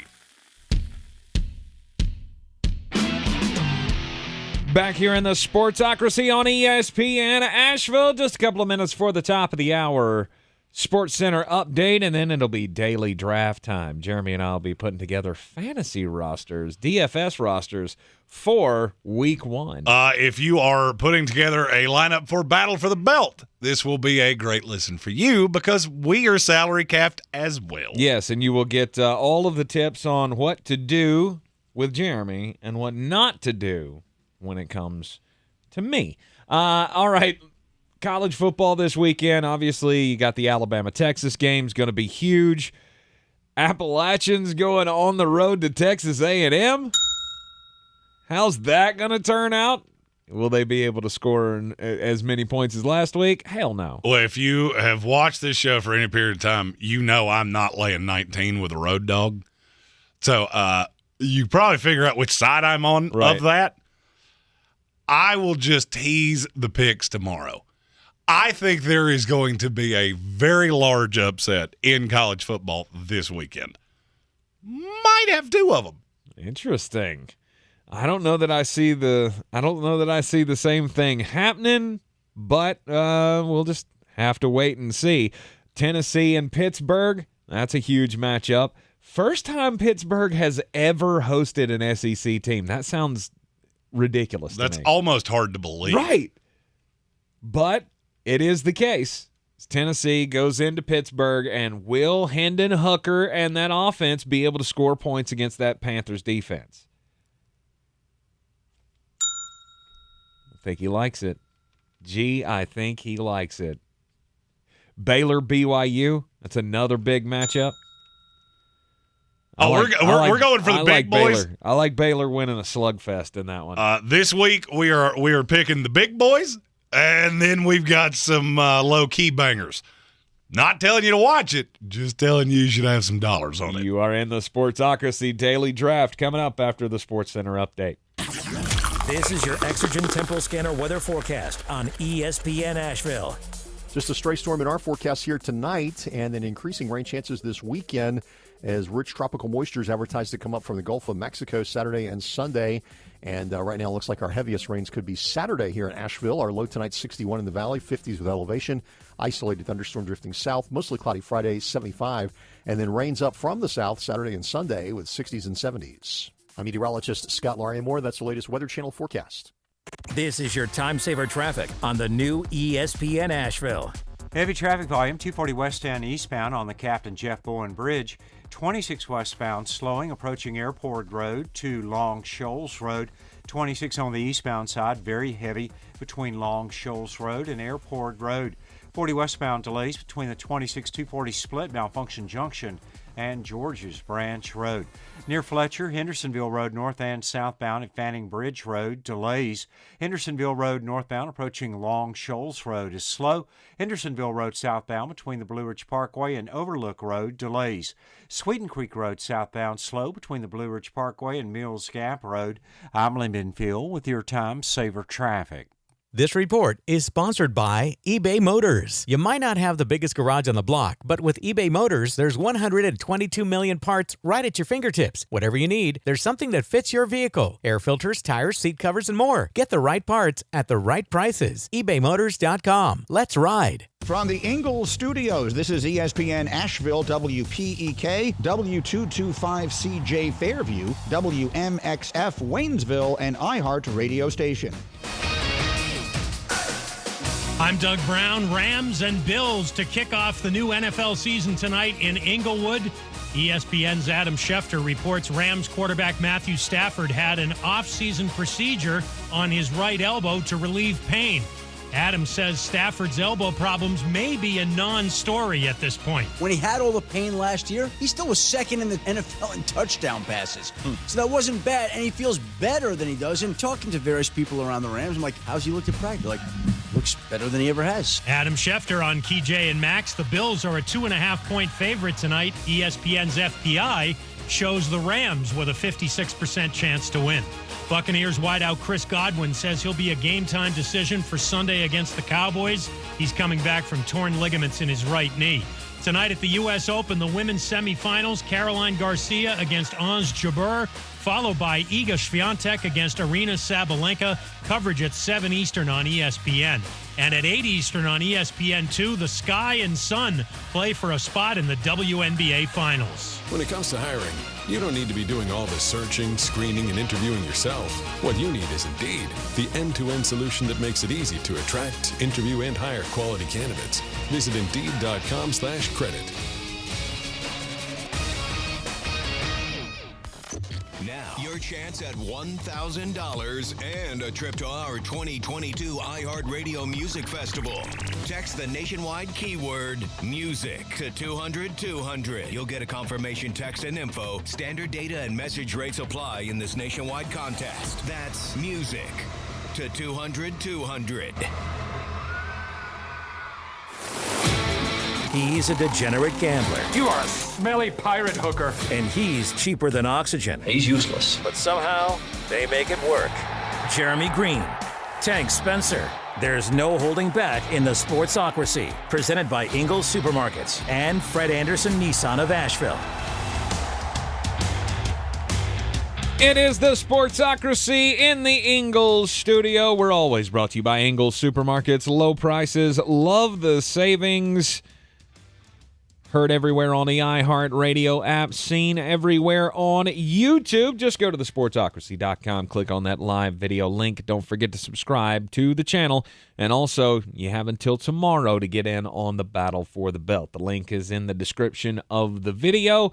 You, of course, will be eligible to win the Custom Championship Sportsocracy Beer City's Best Fantasy Football Player belt, as well as the prize pack worth over $1,000.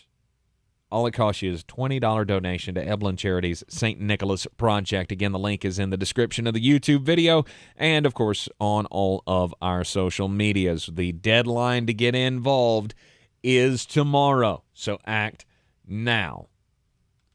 Daily draft time here in the Sportsocracy. We kick off the third hour, same way each and every weekday afternoon. And the daily draft today, Jeremy wants to build DFS lineups. I think this could easily be a Thursday staple. We get asked a ton of fantasy football questions, especially with DFS. So we came up with an idea. We're going to draft quarterback, running back, wide receiver, tight end, a flex, and a defense, and you have $30,000 on DraftKings to do so. These will be our favorite plays. Which is so much fun. Stephen Tao has already said it's going to be easy to tie with Jeremy because he's going to give us all of his picks. Well, you would think that, except for the fact that I have a lot of them. So you'll be picking out of a 25, 30-player pool trying to figure out which ones I put into my roster. And no, I'm not going to tell you. No, you're not going to tell us because, that's just how you roll. I'm not savvy at DFS things. Not great at the math off the top of my head, so hopefully I can stay within the boundaries here because Jeremy has said a quarterback, running back, wide receiver, tight end, flex, and a defense, and we have to stay under $30,000. Is that right? That seems very low. Yeah, it's not going to be hard for me. As a matter of fact, it's going to be harder for me to spend $30,000. Yeah, not for me. Not for me. I'll take the Chicago Bears defense. How much does that cost me? $8. Can I get it? Can I get them for $1? That will be $8, Bob.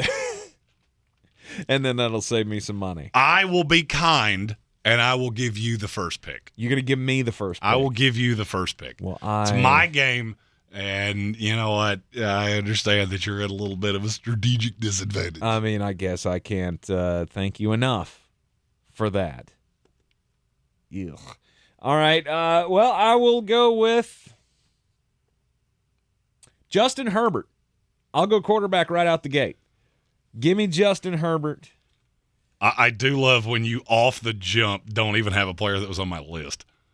Why? That is a good start. Why is he not on your list? Does he cost too much? He's very expensive. That's a quarter of your salary right there.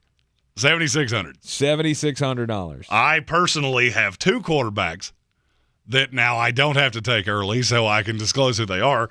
It's Matt Ryan and Jameis Winston. Okay. I want a lot of New Orleans because there's always this thought of you don't want players in blowouts. That's true to a point, unless they're really cheap. And if they're really cheap, then you have the advantage of if it's a blowout, it became a blowout somehow. I don't disagree that Herbert will have a good game. I tend to spend lower on quarterbacks.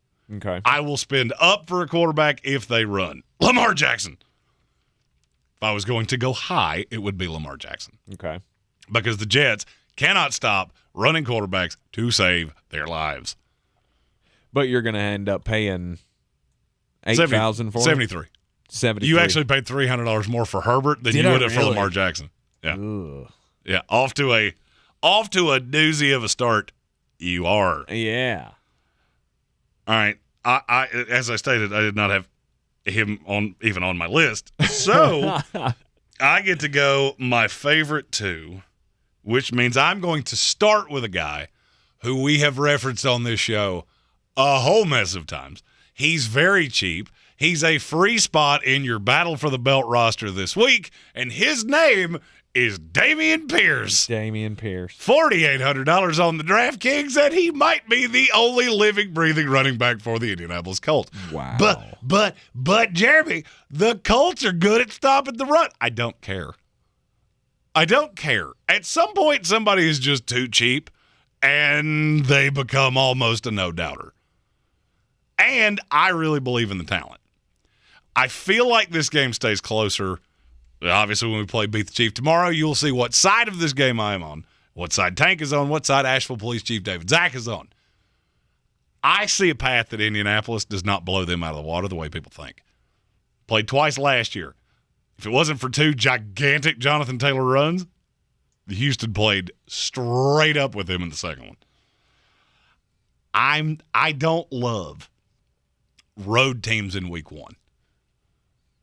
Now, do they backdoor cover? Quite possible. But for me, the number 1 player on the board, the no doubt should be in every DraftKings lineup, is Dameon Pierce. Dameon Pierce. So that saves me a little bit of money, which gives me a very nice advantage. Now, I know you cannot burn me with my quarterback. So I'm going to get one of the 2 quarterbacks I want. Right.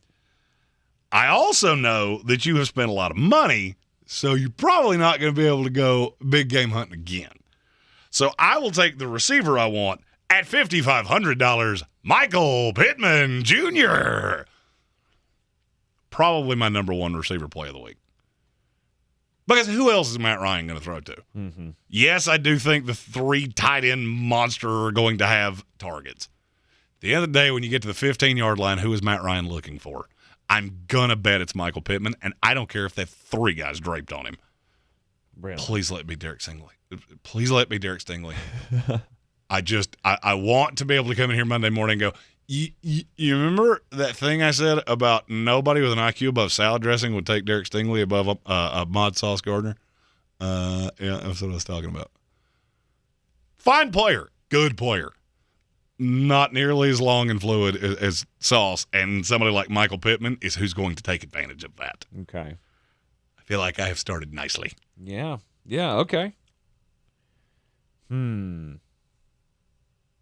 Now, my turn. So, I'm going to look for somebody that I'm not going to have to spend a whole lot of money on. Which you're going to have to. Because, why? Because you went aggressive with your first selection. Yes. The spending up for Justin Herbert apparently was not the best option for me to go down. Look, I judged it a little bit, but only because there were better options. I think he's going to have a hell of a week this week. I'm off on all of the top running backs, obviously, so I'm going to look for some value in the running back position. And I have been touting this guy all off season long, and he's playing the worst team in the league, or one of them anyway. It's Elijah Mitchell. I honestly believe that Elijah Mitchell has a path where he could end up winning a rushing title this year. If he stays healthy, he is the guy for San Francisco. And I am going to reiterate that same stat that I've said no less than 50,000 times. Who was the last San Francisco running back to finish in the top 24 fantasy running backs?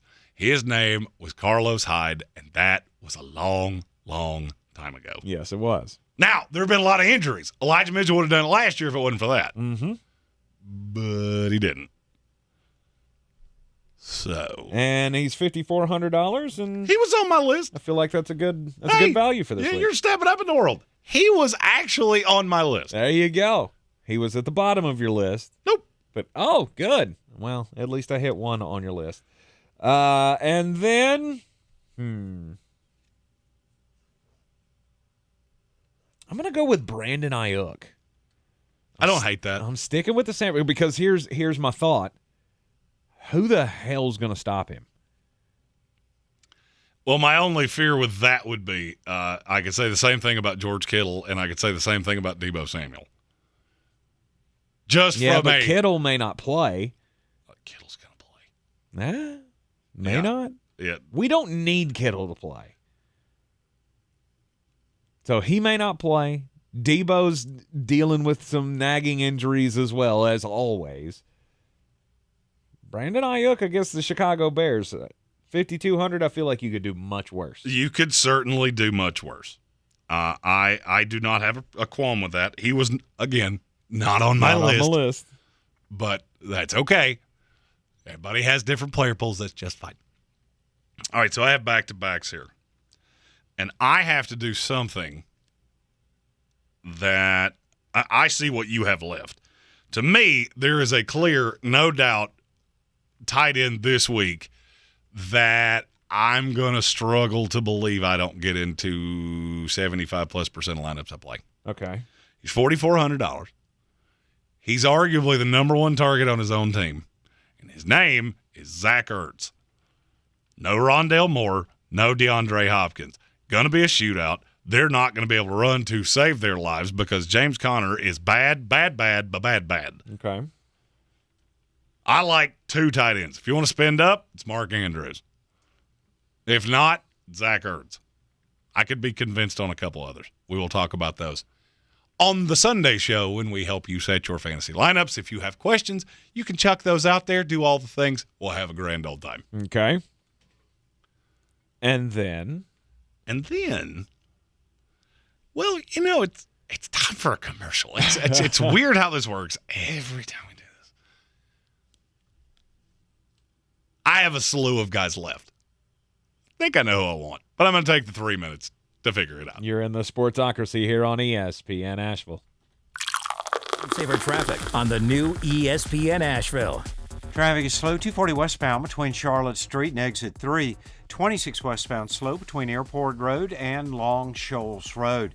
Future 26 eastbound stop and go between Riverside Drive and 240. 40 westbound slow between the 26-240 split, Malfunction Junction, and Georges Branch Road.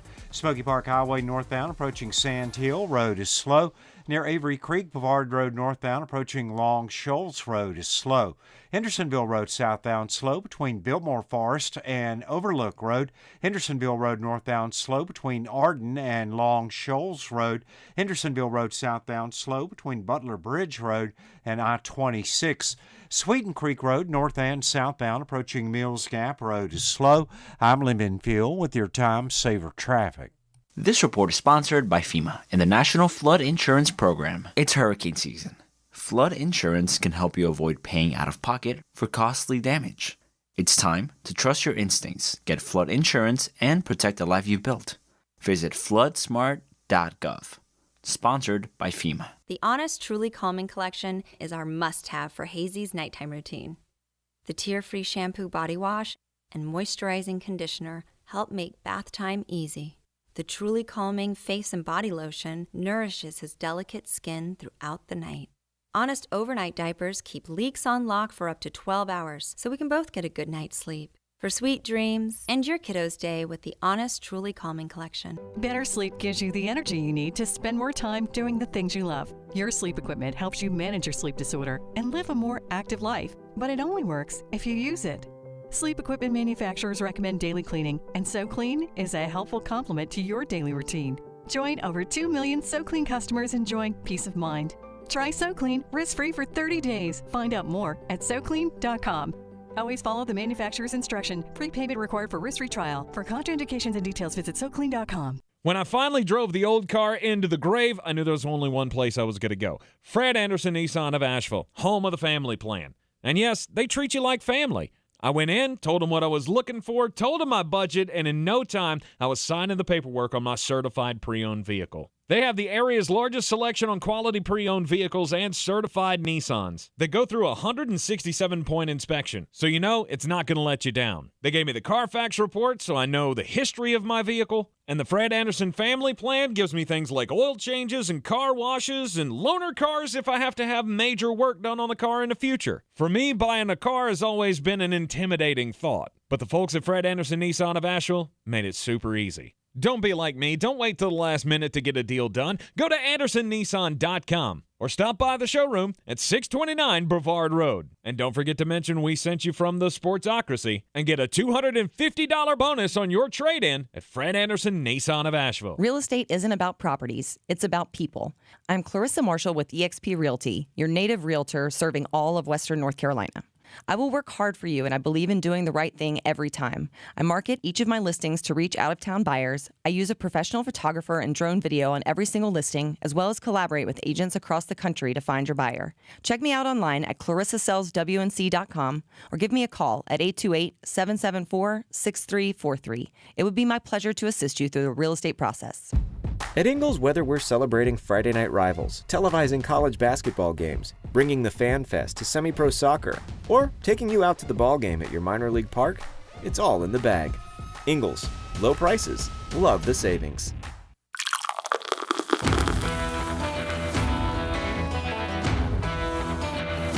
The Sportsocracy. The ceiling is the roof. Let's make it happen. Let's keep moving forward. Welcome back into the Sportsocracy. It's daily draft time here in the Ingles studio.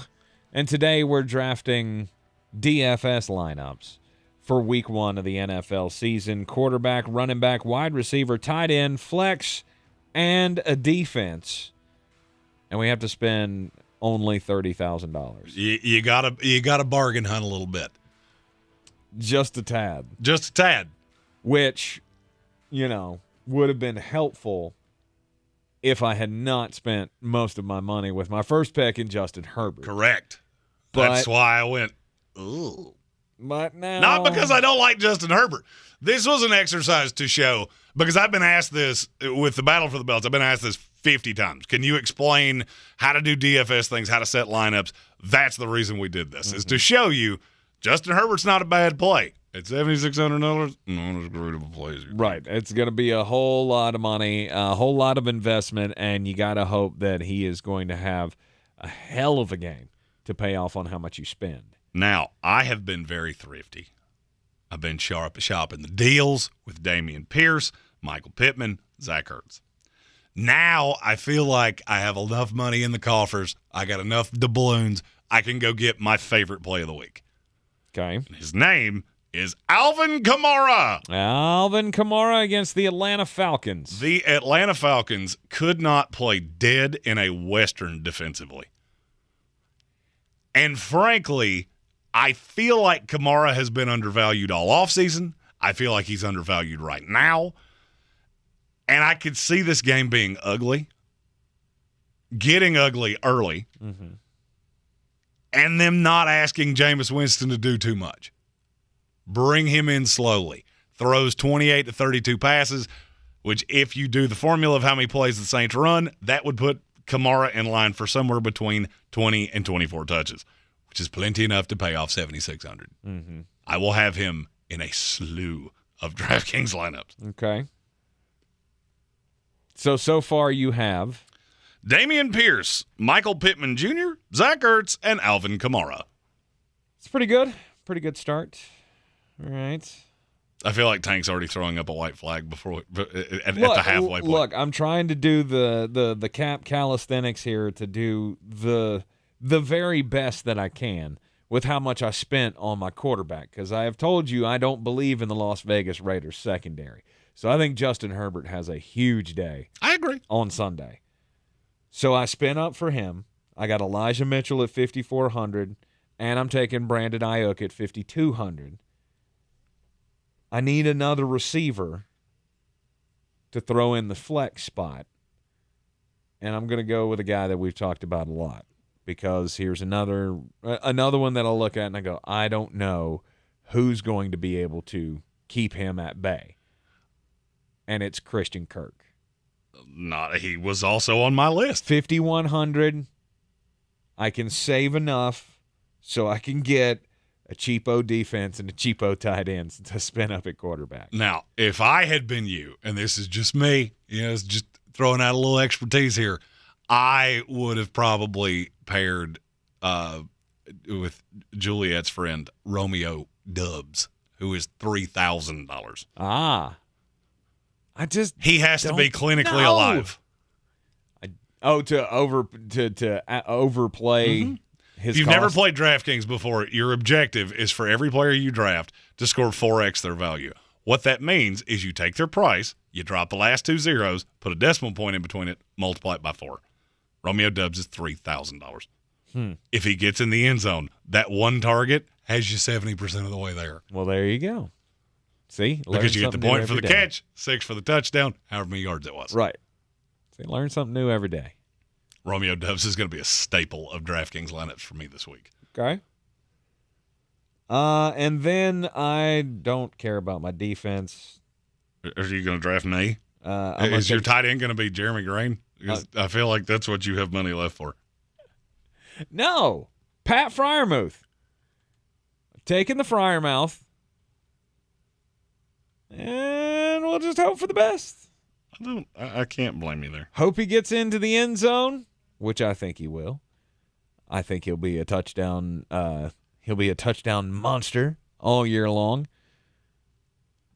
And up against the Cincinnati Bengals, I mean, there's holes in the middle of that defense. We saw that plenty of times last year. They struggled with tight ends last year. Right. If I was going to play a Pittsburgh Steeler, it would be the Freiermouth. Right. So I will spend $4,200 on Pat Freiermouth, and that should leave me with $2,600 for a defense.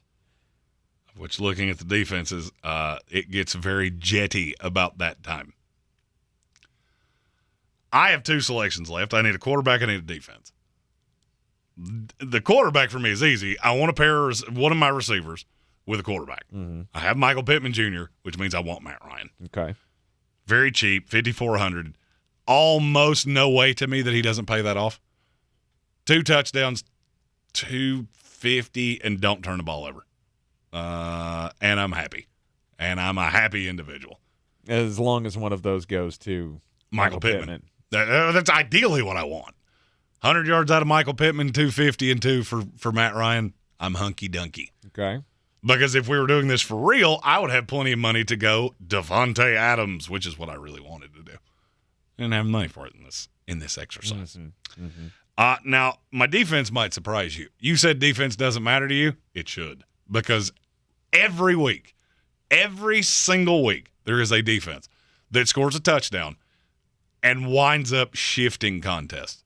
And this week, there's one that I feel almost positive is going to do that because it's better than people think, and it's the Philadelphia Eagles. Jared Goff loves throwing to the team wearing a jersey that doesn't look like his. Mm-hmm. And I could easily see a path where his number 1 is defended by Darius Slay, his number 2 is defended by James Bradbury, that he makes a poor decision, and somebody goes high-stepping into the end zone, which is all I need you to do. Yep.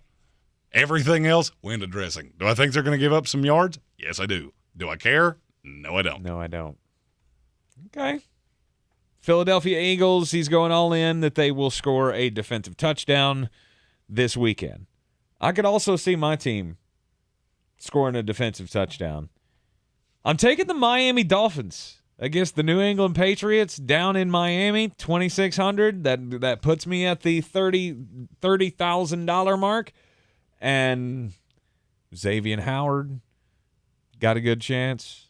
Javon Holland, maybe he comes up with the big play.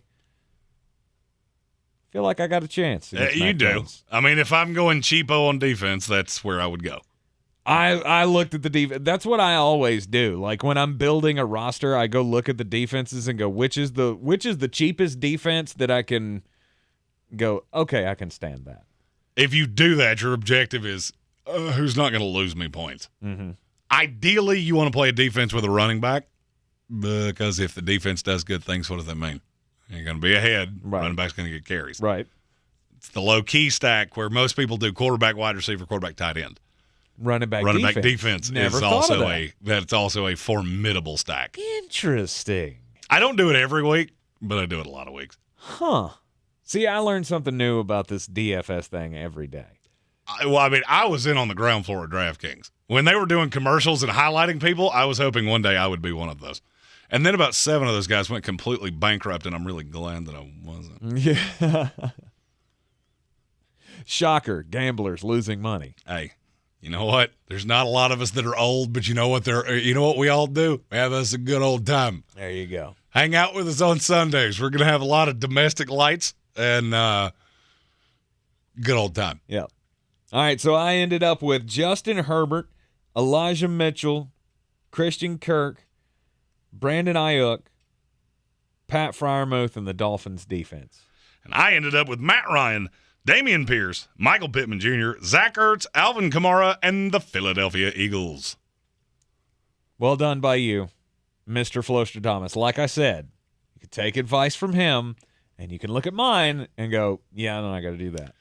We will also be doing a slew of DFS things on Sunday. If you have any questions about DraftKings, since our Battle for the Belt is a DraftKings tournament, feel free at ESPN Draft Nerd.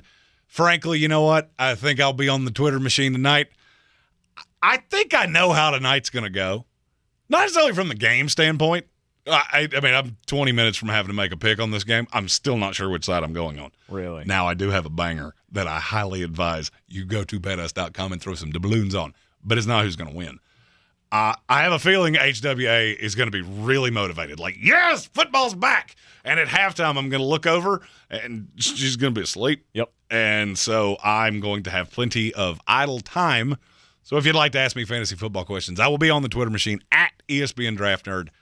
Fire them away. I'll answer as many as I can. When we come back from the break, it'll be time for the most important message of the day, and then we will talk about it. The kickoff of the 2022 NFL season. We got the LA Rams, Buffalo Bills tonight in LA. This is your Exergen Temporal Scanner weather forecast on ESPN Asheville. Just a stray storm in our forecast here tonight, and then increasing rain chances this weekend as rich tropical moisture is advertised to come up from the Gulf of Mexico Saturday and Sunday. And right now it looks like our heaviest rains could be Saturday here in Asheville. Our low tonight, 61 in the valley, 50s with elevation. Isolated thunderstorm drifting south, mostly cloudy Friday, 75. And then rains up from the south Saturday and Sunday with 60s and 70s. I'm meteorologist Scott Lariamore. That's the latest Weather Channel forecast. This is your time saver traffic on the new ESPN Asheville. Traffic is stop and go 240 westbound between Charlotte Street and Exit 3. 26 westbound delays between Airport Road and the Blue Ridge Parkway. Future 26 eastbound crawling between Riverside Drive and 240. Smoky Park Highway northbound approaching Sand Hill Road is slow. Near Inca Village, Sardis Road moving from Sand Hill Road to Bavard Road delays. Near Avery Creek, Bavard Road northbound approaching Long Shoals Road is slow. Hendersonville Road southbound delays between Biltmore Forest and Overlook Road. Hendersonville Road northbound approaching Long Shoals Road delays. Hendersonville Road southbound slow between Butler Bridge Road and I-26. Sweeten Creek Road north and southbound approaching Mills Gap Road. Traffic is stop and go. I'm Lyndon Phil with your time saver traffic. This report is sponsored by Staples Stores. Staples Print and Marketing Services help small businesses create bold signs to make big impressions. Right now, get $10 off custom printed signs, banners, and posters when you spend $50 or more. Offer ends 10/1. Visit staples.com/this is your sign for details. This is your sign to print big at Staples. It's the Bass Pro Shops night race at Bristol Motor Speedway. And it's a cutoff race in the NASCAR playoffs. You remember what happened last year, right? September 17th. Go to BristolMotorspeedway.com and get your tickets before they're gone. If you need to trim down, you need to change your lifestyle, get with myPhDweightLoss.com. PhD Weight Loss has helped me lose 90 pounds since Thanksgiving, and this is the best I have ever felt in my adult life. I am now staring 200 pounds in the face and going, I cannot remember a time when I was 200 pounds. The last couple days have been proof positive of what PhD has done for me. I played in the Chamber Golf Tournament on Tuesday, had business meetings all day yesterday. Before PhD, that would have been a real chore because the actual physical exertion would have taken it out of me. I wouldn't have had the energy that I did have yesterday, and it's all thanks to the plan and program of PhD Weight Loss. PhD Weight Loss has the plan for you to get rid of your weight problem for good. Go to myPhDweightLoss.com. PhD Weight Loss, the official weight loss program of the Clemson Tigers and their fans. Since man created roads, they've been looking for ways to get off-road and vehicles to take them there. That's where Outlaw Off-Road comes in. A premier off-road center for Jeeps, trucks, and SUVs with a complete lineup of off-road and overland services, including maintenance and repair to make your vehicle all that it can be. Check out their location right here in Western North Carolina at 85 Avery Creek Road. Call them today at 828-974-8480 or visit them on the web at theoutlawoffroad.com. Rogue Combat Club, Asheville's home for comprehensive martial arts training, has a goal for our community, one that's stronger, more fit, and unwavers in its support of one another. Rogue Combat Club's instructors have competed at the highest levels and offer classes for everyone from young children to adults in Brazilian Jiu-Jitsu, Muay Thai, and wrestling. Rogue Combat Club classes can help you boost your self-confidence and self-defense skills while weeding out the egos and intimidation found at other gyms. Join today at roguecombatclub.com. Welcome back into the Sportsocracy, and it is that time for the most important message of the week. Don't do crimes. That's your part. You're supposed to. Oh, don't do crimes. Thank you. It's so important that you don't do crimes that Jeremy can't remember the line. I wasn't paying attention, if I was being really honest. Look, I always say, God bless America. I am always. Did you come up with that all by yourself? Supreme. I feel like that should be on T-shirts. It's a new slogan that I've come up with. I think that should be on T-shirts. That would sell well. I mean, it's almost as if, America is the best country on the planet. And I know that there are people who don't agree with that. And you know what? Screw you, because America rocks. And I would rather be punished in America for a crime than I would anywhere else in the world.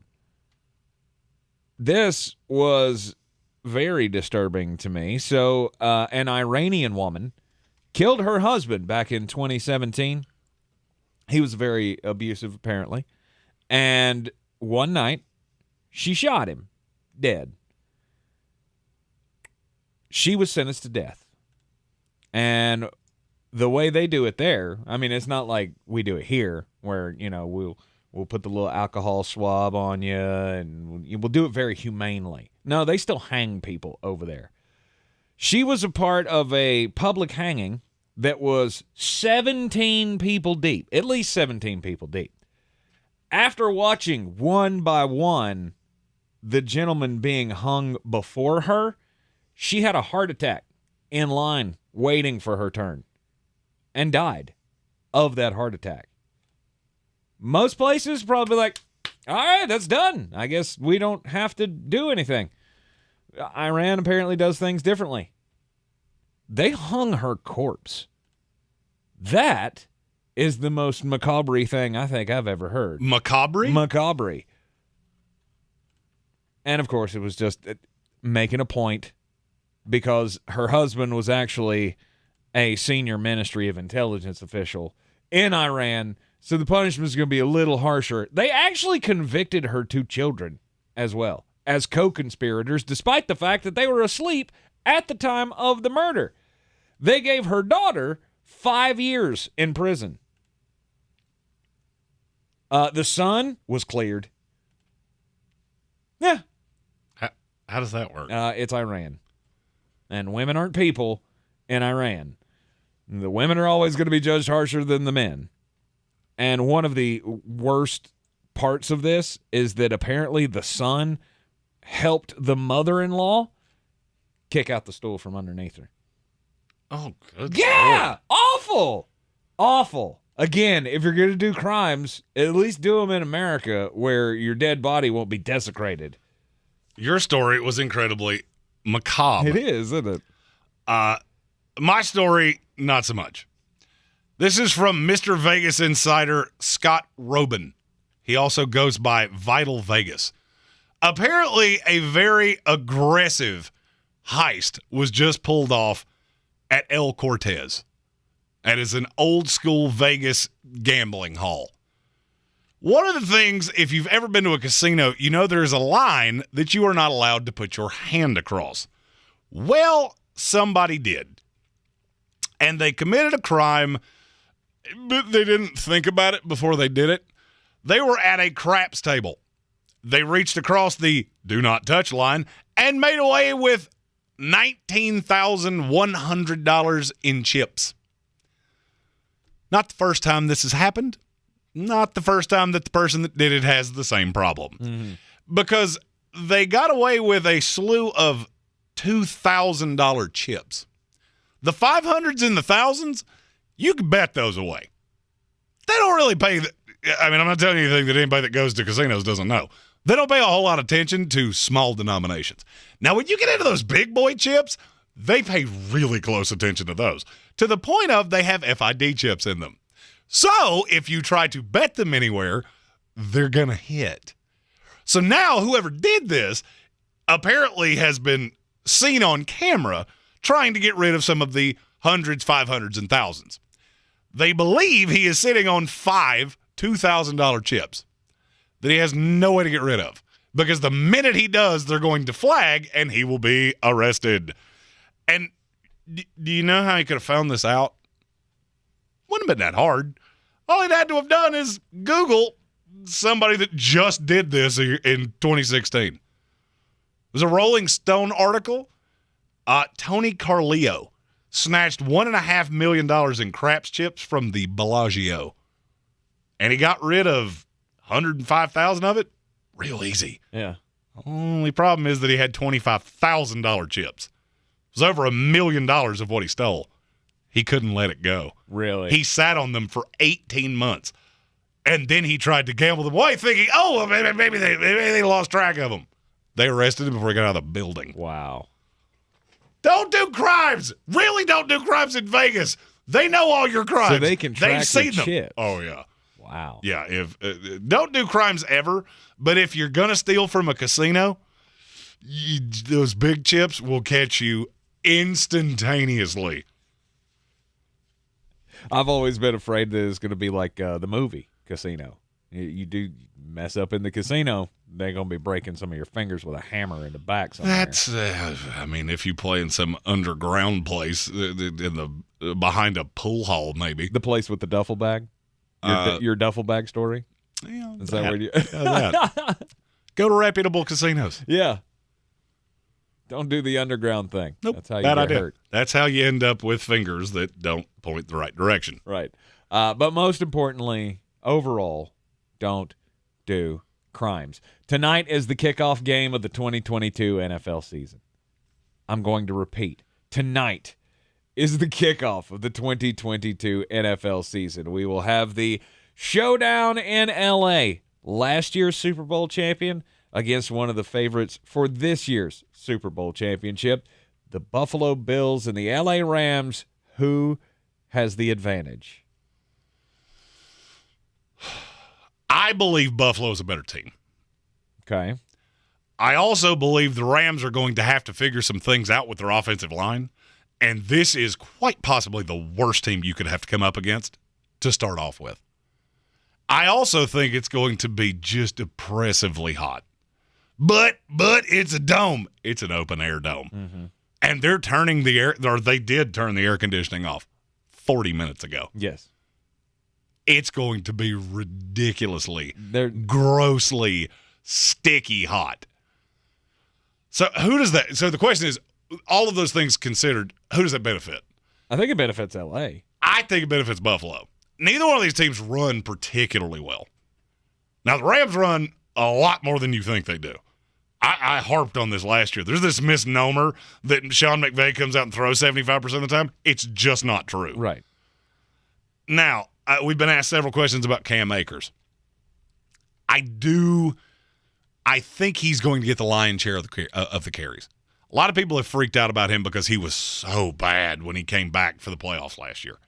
He was just ineffective. Mm-hmm. I could also argue he probably shouldn't have been on the field. I mean, this guy blew out his Achilles in camp. Right, I was going to say 6 months removed from an Achilles. And then he came surgery. back, and yeah, he was ineffective, but I think he will be fine. There is a belief that this is going to be a high-scoring track meet. That's how you see this, isn't it? Yeah, that's how I see this. I could be wrong. I don't think it's even close to that. I don't think it's even in the ballpark of that. These are two teams with offensive line issues. Mm-hmm. The Rams are bigger than the Bills. But these are also teams with really lofty expectations. And you're not going to come out and just go – you're not going to go 0 to 100 in week one. Mm-hmm. We talked about this with college games last week. Why are the lines so much smaller in week one? Because everybody knows it's going to be a little vanilla. It's going to be a little feeling it out. You're not coming in here like you're playing for the AFC Championship or the NFC Championship in the case of the Rams.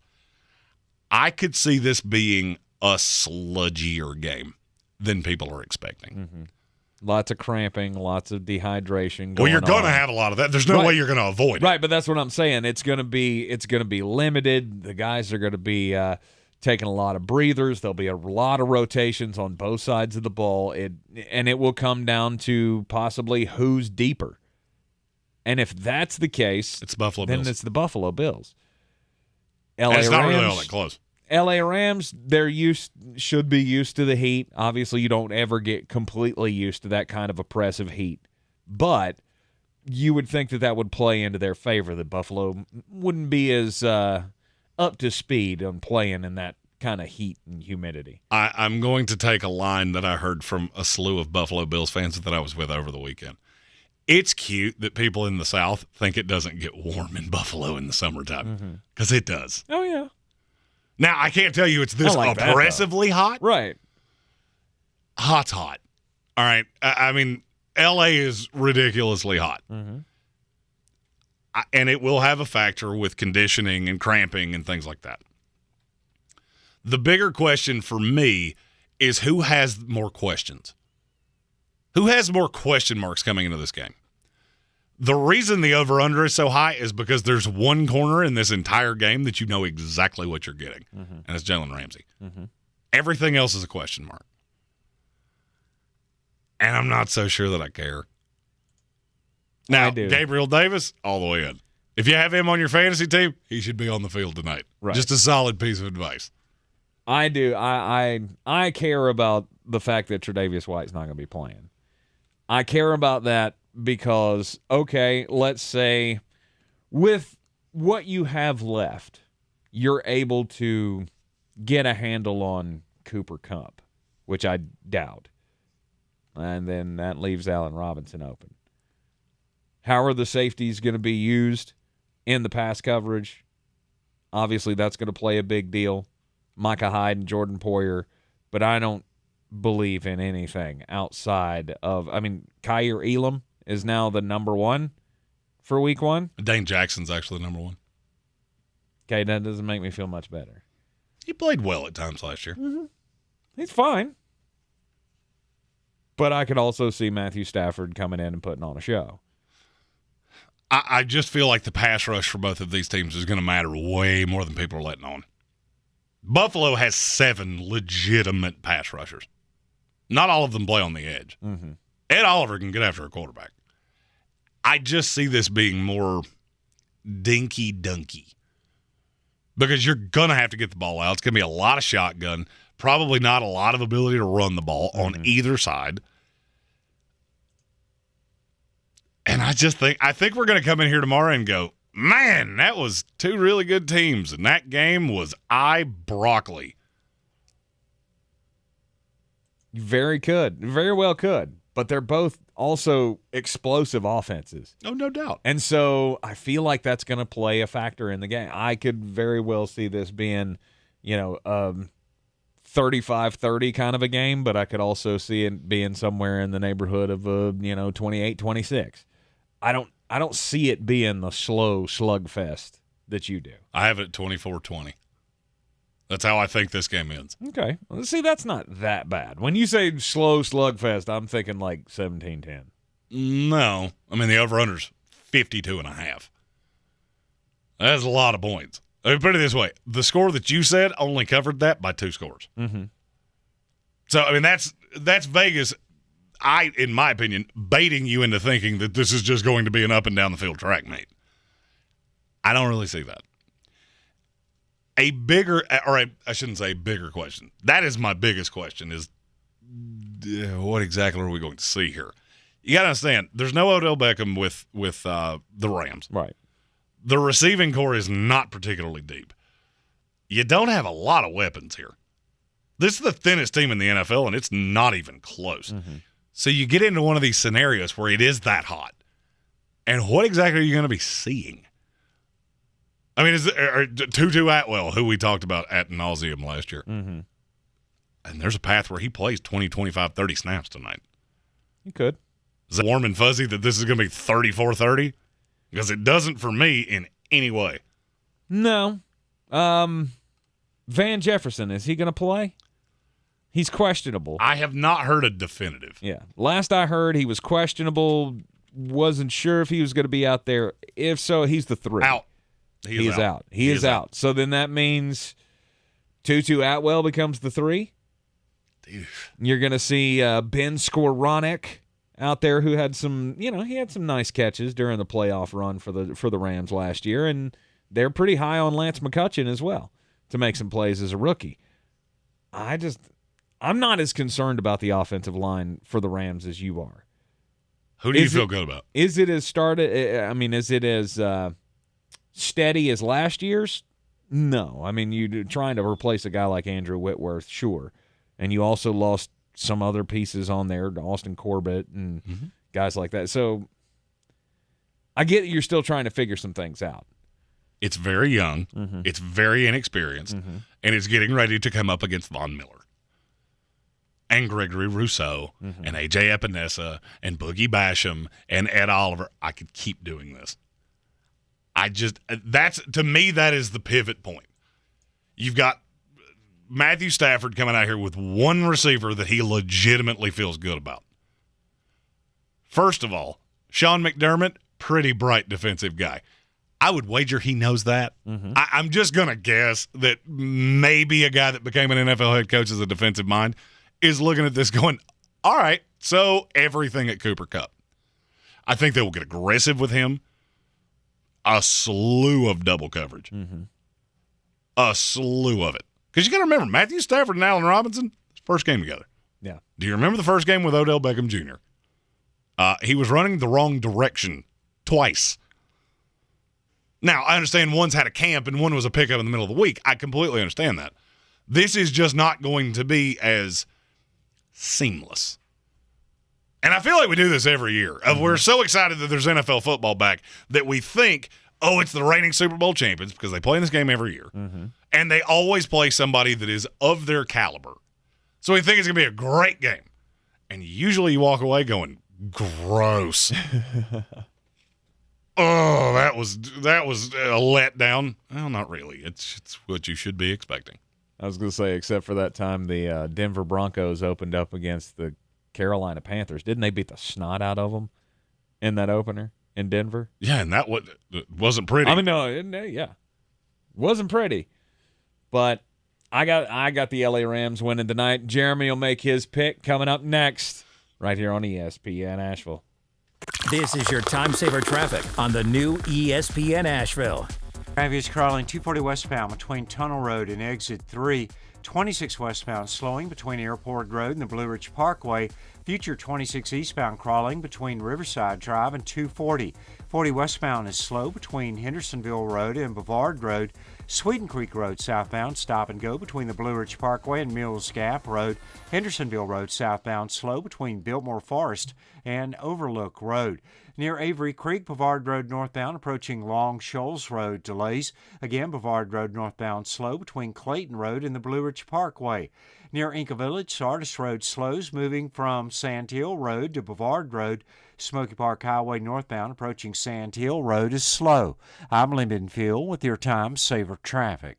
This report is sponsored by Samsung Galaxy Z Fold 4. Galaxy Z Fold 4 is here to change the way you get things done. Now you can browse social media while tuning into a video call. And with the expansive foldable screen, you can use up to 3 apps at the same time. Visit Samsung.com today to order your Galaxy Z Fold 4. Dell Technologies' semi-annual sale has arrived, and it's time to upgrade to the latest business technology. Save big on laptops and desktops with Windows 11 Pro. Plus, get amazing deals on server, storage, and cloud solutions, as well as top work accessories, including docks, monitors, and more. Dell Technologies recommends Windows 11 Pro for business. Call a Dell Technologies advisor at 877-ASK-DELL. That's 877-ASK-DELL for special business offers during our semi-annual sale. Wendy's new French toast sticks are so delicious, some are saying that they're better than their mom's breakfast. Excuse me, did you just say Wendy's new French toast sticks are better than my breakfast? Mom, is that you? Answer the question. I said some people are saying that because they're so crispy on the outside and fluffy on the inside and perfect in every way. Uh-huh. And what do you think? I think it's time to tell people to choose wisely. Choose Wendy's new sweet and crispy home-style French toast sticks. That's still not an answer. At participating U.S. Wendy's during breakfast hours. Over 50,000 police officers are assaulted each year. Help police by not escalating. Address any complaints after the encounter. Comply now, complain later. Keep everybody safe. This message brought to you by the National Police Association. Learn more at nationalpolice.org. Black Mountain, get ready to rock. Dark City Rock Fest, presented by Elite Events and Promotions, is coming to Silverados Saturday, September 17th, starring Saving Abel. $20 in advance, 25 day of show, and a portion of the proceeds will go to United Way, Dark City Rock Fest with Saving Abel. Saturday, September 17th at silveradoswnc.com. Roots and wings. The two greatest gifts any parent can give their kid. But when it's time for them to head off to college, there's also groceries, laundry detergent, notebook paper, ironing instructions, and futons that assemble with parts left over. At Ingles, we have all the comforts of home right around the corner. We know that life's biggest steps are best taken with faith and trust in the ones you love the most. Ingles, all the ingredients for family. Are you ready to tackle your banking needs? Home Trust Bank's team of expert advisors and lenders want to be your teammate. We want to hear your story, learn your aspirations, and assist you with financial needs, and provide options that are tailored to you. With a wide range of personal, mortgage, and commercial services, you will discover all your banking needs under one roof with a local and personalized touch at Home Trust Bank. Score big with Home Trust Bank. Ready for what's next. Member FDIC, Equal Housing Lender. Coffee's the closer's on. Get them the money. Then when you get the money, you get the power. That watch costs more than your car. Then when you get the power, then you get the... First game of the NFL season. We're back. Buffalo Bills, 2.5-point favorite at the Los Angeles Rams. Over under 52.5. First, everybody has said, how are the Bills a favorite when it's in L.A.? Because there's going to be more Bills fans here than Rams fans. I saw an event last night that was live streamed on Twitter that had about 25,000 Bills fans lined up. It's going to be loud. This will not be the home field advantage that people think. I've struggled with the pick of the game all week long. I could see the one of these two teams winning. What I'm dead set on, this is going under 52.5. If you look back at the history of these opener games, they tend to go aggressively under. I'm going under 52.5. I'm taking the Buffalo Bills minus the 2.5. I think they win by about 4. I've got this finishing 24-20. If you're looking for a prop bet to take to betus.com, use our promo code Sportsocracy. They will match your initial deposit up to 125%. You put in $100, they'll give you $125 in free play credits and a couple props you can throw them at. Over 44.5 rushing yards for Cam Akers. There is this, in my opinion, misconception that this is going to be a split backfield. I don't agree. Darrell Henderson is 14 yards behind him in terms of the line. That's insane. The other thing I'm looking at, total yards for Josh Allen, over 276.5. Between rushing, I have been told that he is going to rush less this year. I will believe that when I see it.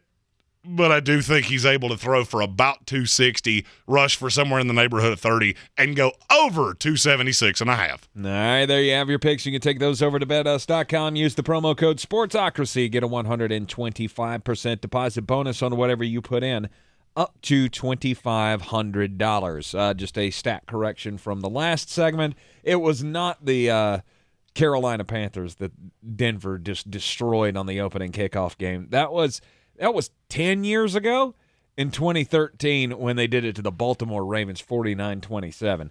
Yeah, it was Graham Gano missed a field goal at the end of the Carolina game. Most of these games tend to be low scoring.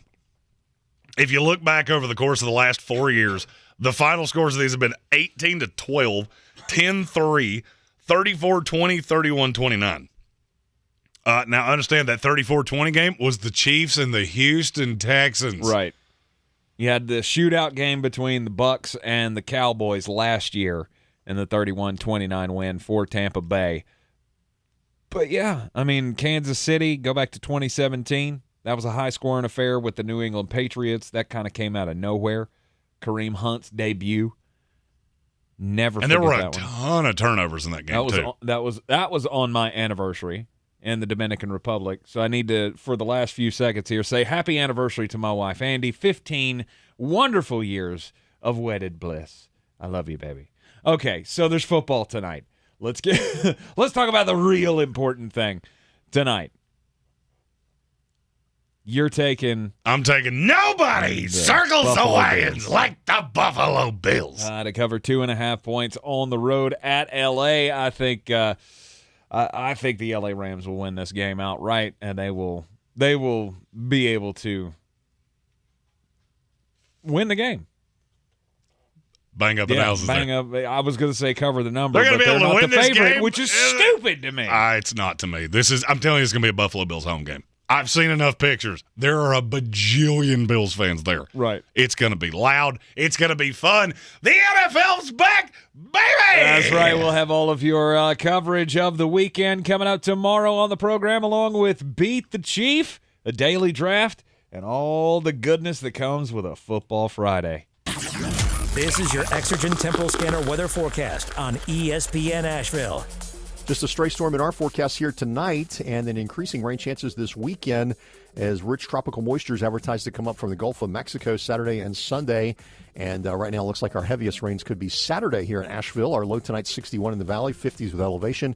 Isolated thunderstorm drifting south, mostly cloudy Friday, 75. And then rains up from the south Saturday and Sunday with 60s and 70s. I'm meteorologist Scott Lariamore. That's the latest Weather Channel forecast. This is your time saver traffic on the new ESPN Asheville. Traffic is stop and go 240 westbound between Tunnel Road and Exit 3. Future 26 eastbound stop and go between Riverside Drive and 240. 26 westbound slow between Airport Road and the Blue Ridge Parkway. 40 westbound light delays between Hendersonville Road and Brevard Road. Smoky Park Highway northbound approaching Sand Hill Road is slow. Near Inca Village, Sardis Road, moving from Sand Hill Road to Bavard Road, delays. Near Avery Creek, Bavard Road northbound, approaching Long Shoals Road is slow. Hendersonville Road southbound slow between Biltmore Forest and Overlook Road.